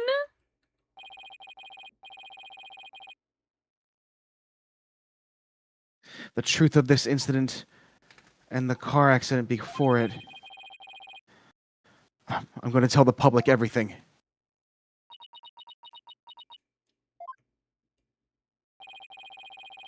I expect the company's reputation will suffer, and I'll take a lot of criticism. But I feel I can only really start over once I get everything out in the open. Soren?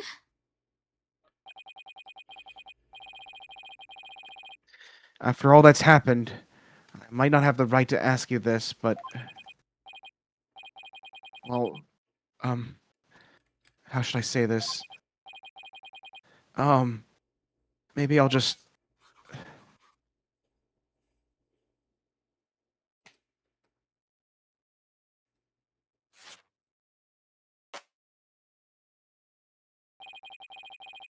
A life with me probably won't be very easy, but...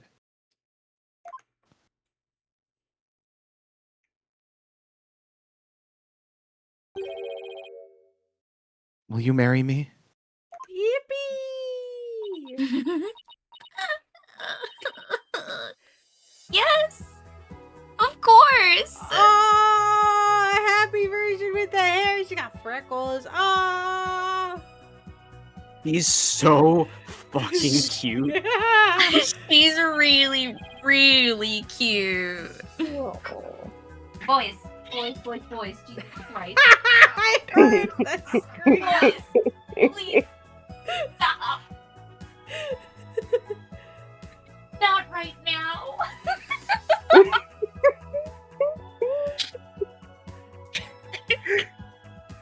It's fine.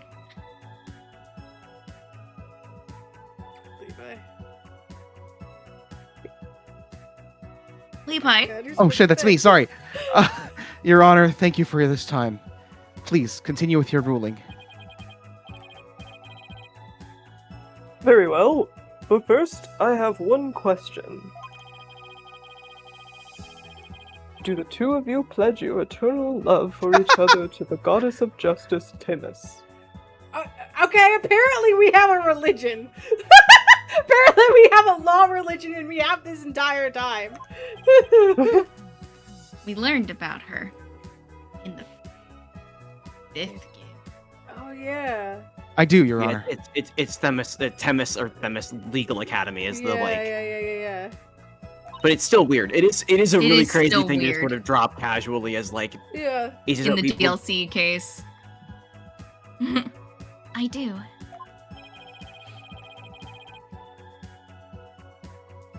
Does the prosecution or the defense have any objections? He's going to marry them.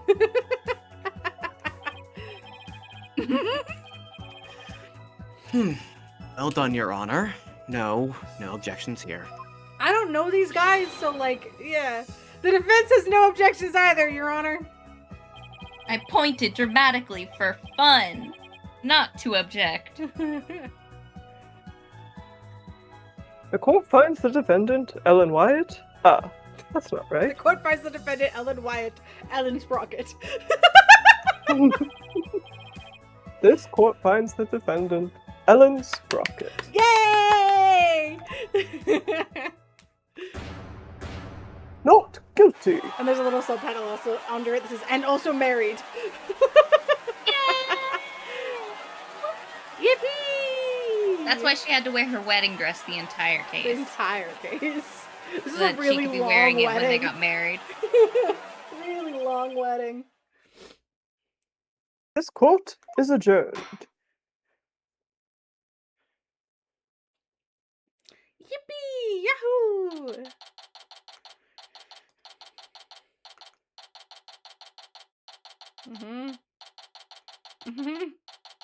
Yep. Jeez. Done it. Ellen, Soren, congratulations. Mr. Wright, I can't thank you enough. If you hadn't exposed the truth, Soren and I wouldn't. We wouldn't. But now you can finally start your new life together, right? Oh, thank you. Mr. Wright, we'll be holding our real wedding ceremony in the near future. Would you do us the honor of coming to it? Yay! I want you to witness our fresh start. Can I bring a +1? So maybe he can experience how cool weddings are. Is it Larry? Yeah, Larry. Of course, I wouldn't miss it for the world. Don't bring Larry. Don't invite Larry. Please don't invite Larry. And Ellen, this time it'll finally be happily ever after, right? Oh, yes. The two of you have preserved. The two of you have preserved and overcome this trial. Persevered and overcome this trial together. Now, no matter what obstacles come in your way, I'm sure you'll be able to handle them. There's another thing I'm sure of too. This person will always be watching over the two of you. Oh, sorry, I thought we were going to present Larry. No matter what, you'll be there. He'll be there. He'll be there. Selena, yes, I think you're right. Why did we say the piss one again? I forgot to grab it earlier. Larry being tracked out by the babes. And we promise to live life to the fullest. For Selena's sake, too. Right, Soren? That's right. Well, we'd better be on our way. Yes, my love. Yay! Aww. Oh! Wow, the old threshold carry, huh? Way to show off. We'll be seeing you. Goodbye for now. He really recovered well from that stab Stab wound. wound, yeah! He was in the hospital this morning. I'll be looking forward to that wedding.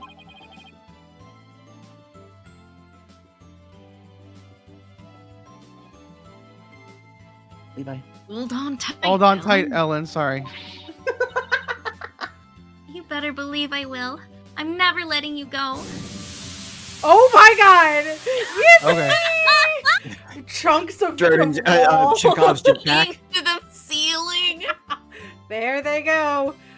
In through the ceiling, through multiple ceilings. Wow, that's a powerful jetpack, and he's got a thick ass head. Oh, hey, Athena. You're not thinking of going to that wedding by yourself, are you, boss? I was planning on taking Edgeworth, not you. Look, I'm dressed for a wedding and everything.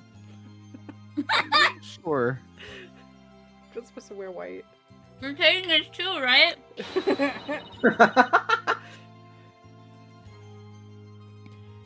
Oh boy, I bet there's gonna be all kinds of fancy food there. It's a table that's just the defense team. Athena, There's all what'd the you people get who here? didn't help me. Yeah. Defend you. Just now I would have been there to cheer you guys on earlier, but Juicy never gave me a chance to slip away. You're gonna be in even bigger trouble with her later. She says she's going to cut you. Speaking of the wedding, maybe I should also go ask them to invite Edgeworth. Oh my god, there it is. Mr. Edgeworth? Really? But he thought Ellen was guilty all the way to the end. That may be true, but... Okay, this is... Other guy is so fucking loud. I've no interest in victory. All I care about is the truth. Yeah, we just saw this. Yeah, yeah, Only be yeah. arrived at through further deliberation. If he hadn't stood up for us when he did, the trial probably would have ended there. You mean Mr. Edgeworth gave us that chance? He does that. It's a lot more elegant in other games, but yeah. Maybe. Though knowing him, I doubt he'd ever tell, even if I asked. Well, if that's how you feel about it, Nick, then why not try to get him invited? Hey, Maya! Have you ever tried to catch the bouquet? What? No. I never have either. Fighting over a bouquet that's been tossed by the bride, talk about a fierce competition. I'm totally stoked! Not sure it's really supposed to be all that competitive. I'm a pretty good jumper, so I think I've got a chance. She's definitely missing the point of the whole thing. And Larry, how did you manage to stay quiet for so long? I was tackled by the baby. Shut up! Wishing a lady you fell in love with every happiness is what a real man does. Pretty sure that relationship was over before it even began, Larry.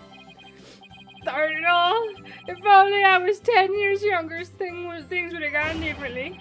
Hands of time, why won't you turn back for me? That is one of the funniest things Larry has ever said. If I was 10 years younger, things would have Where gone that- better for me. Where this paint brush, Sorry, that's a fucking time funny. frame brush. God, fuck. I know exactly what you're referencing, but my brain can't think of exactly what it was. I watched the episode today, Community. Oh, it is Community. Yeah. Today is Ellen and Soren's third wedding ceremony and reception. I heard the bride and groom insisted on it being in the Flying Chapel again for some fucking reason. In the end, they were nice enough to invite me and Maya. And Athena kind of invited herself, but not my daughter. They also invited Edgeworth, Emma, and even Larry! My daughter doesn't get to be here, but Larry does? She doesn't exist. It's not her games anymore. They say third time's the charm, right? I really do hope it's happily ever after for them this time around. Still, I get the feeling it's gonna be one rowdy party. Someone's gotta stay home to take care of Charlie, I guess. They couldn't even fix that fucking bench. Oh, the outfits! Yeah, this entire case is worse for Emma's look.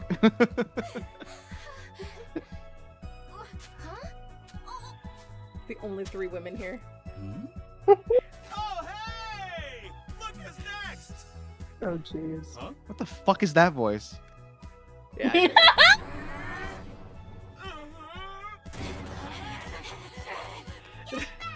you ever heard of ladies'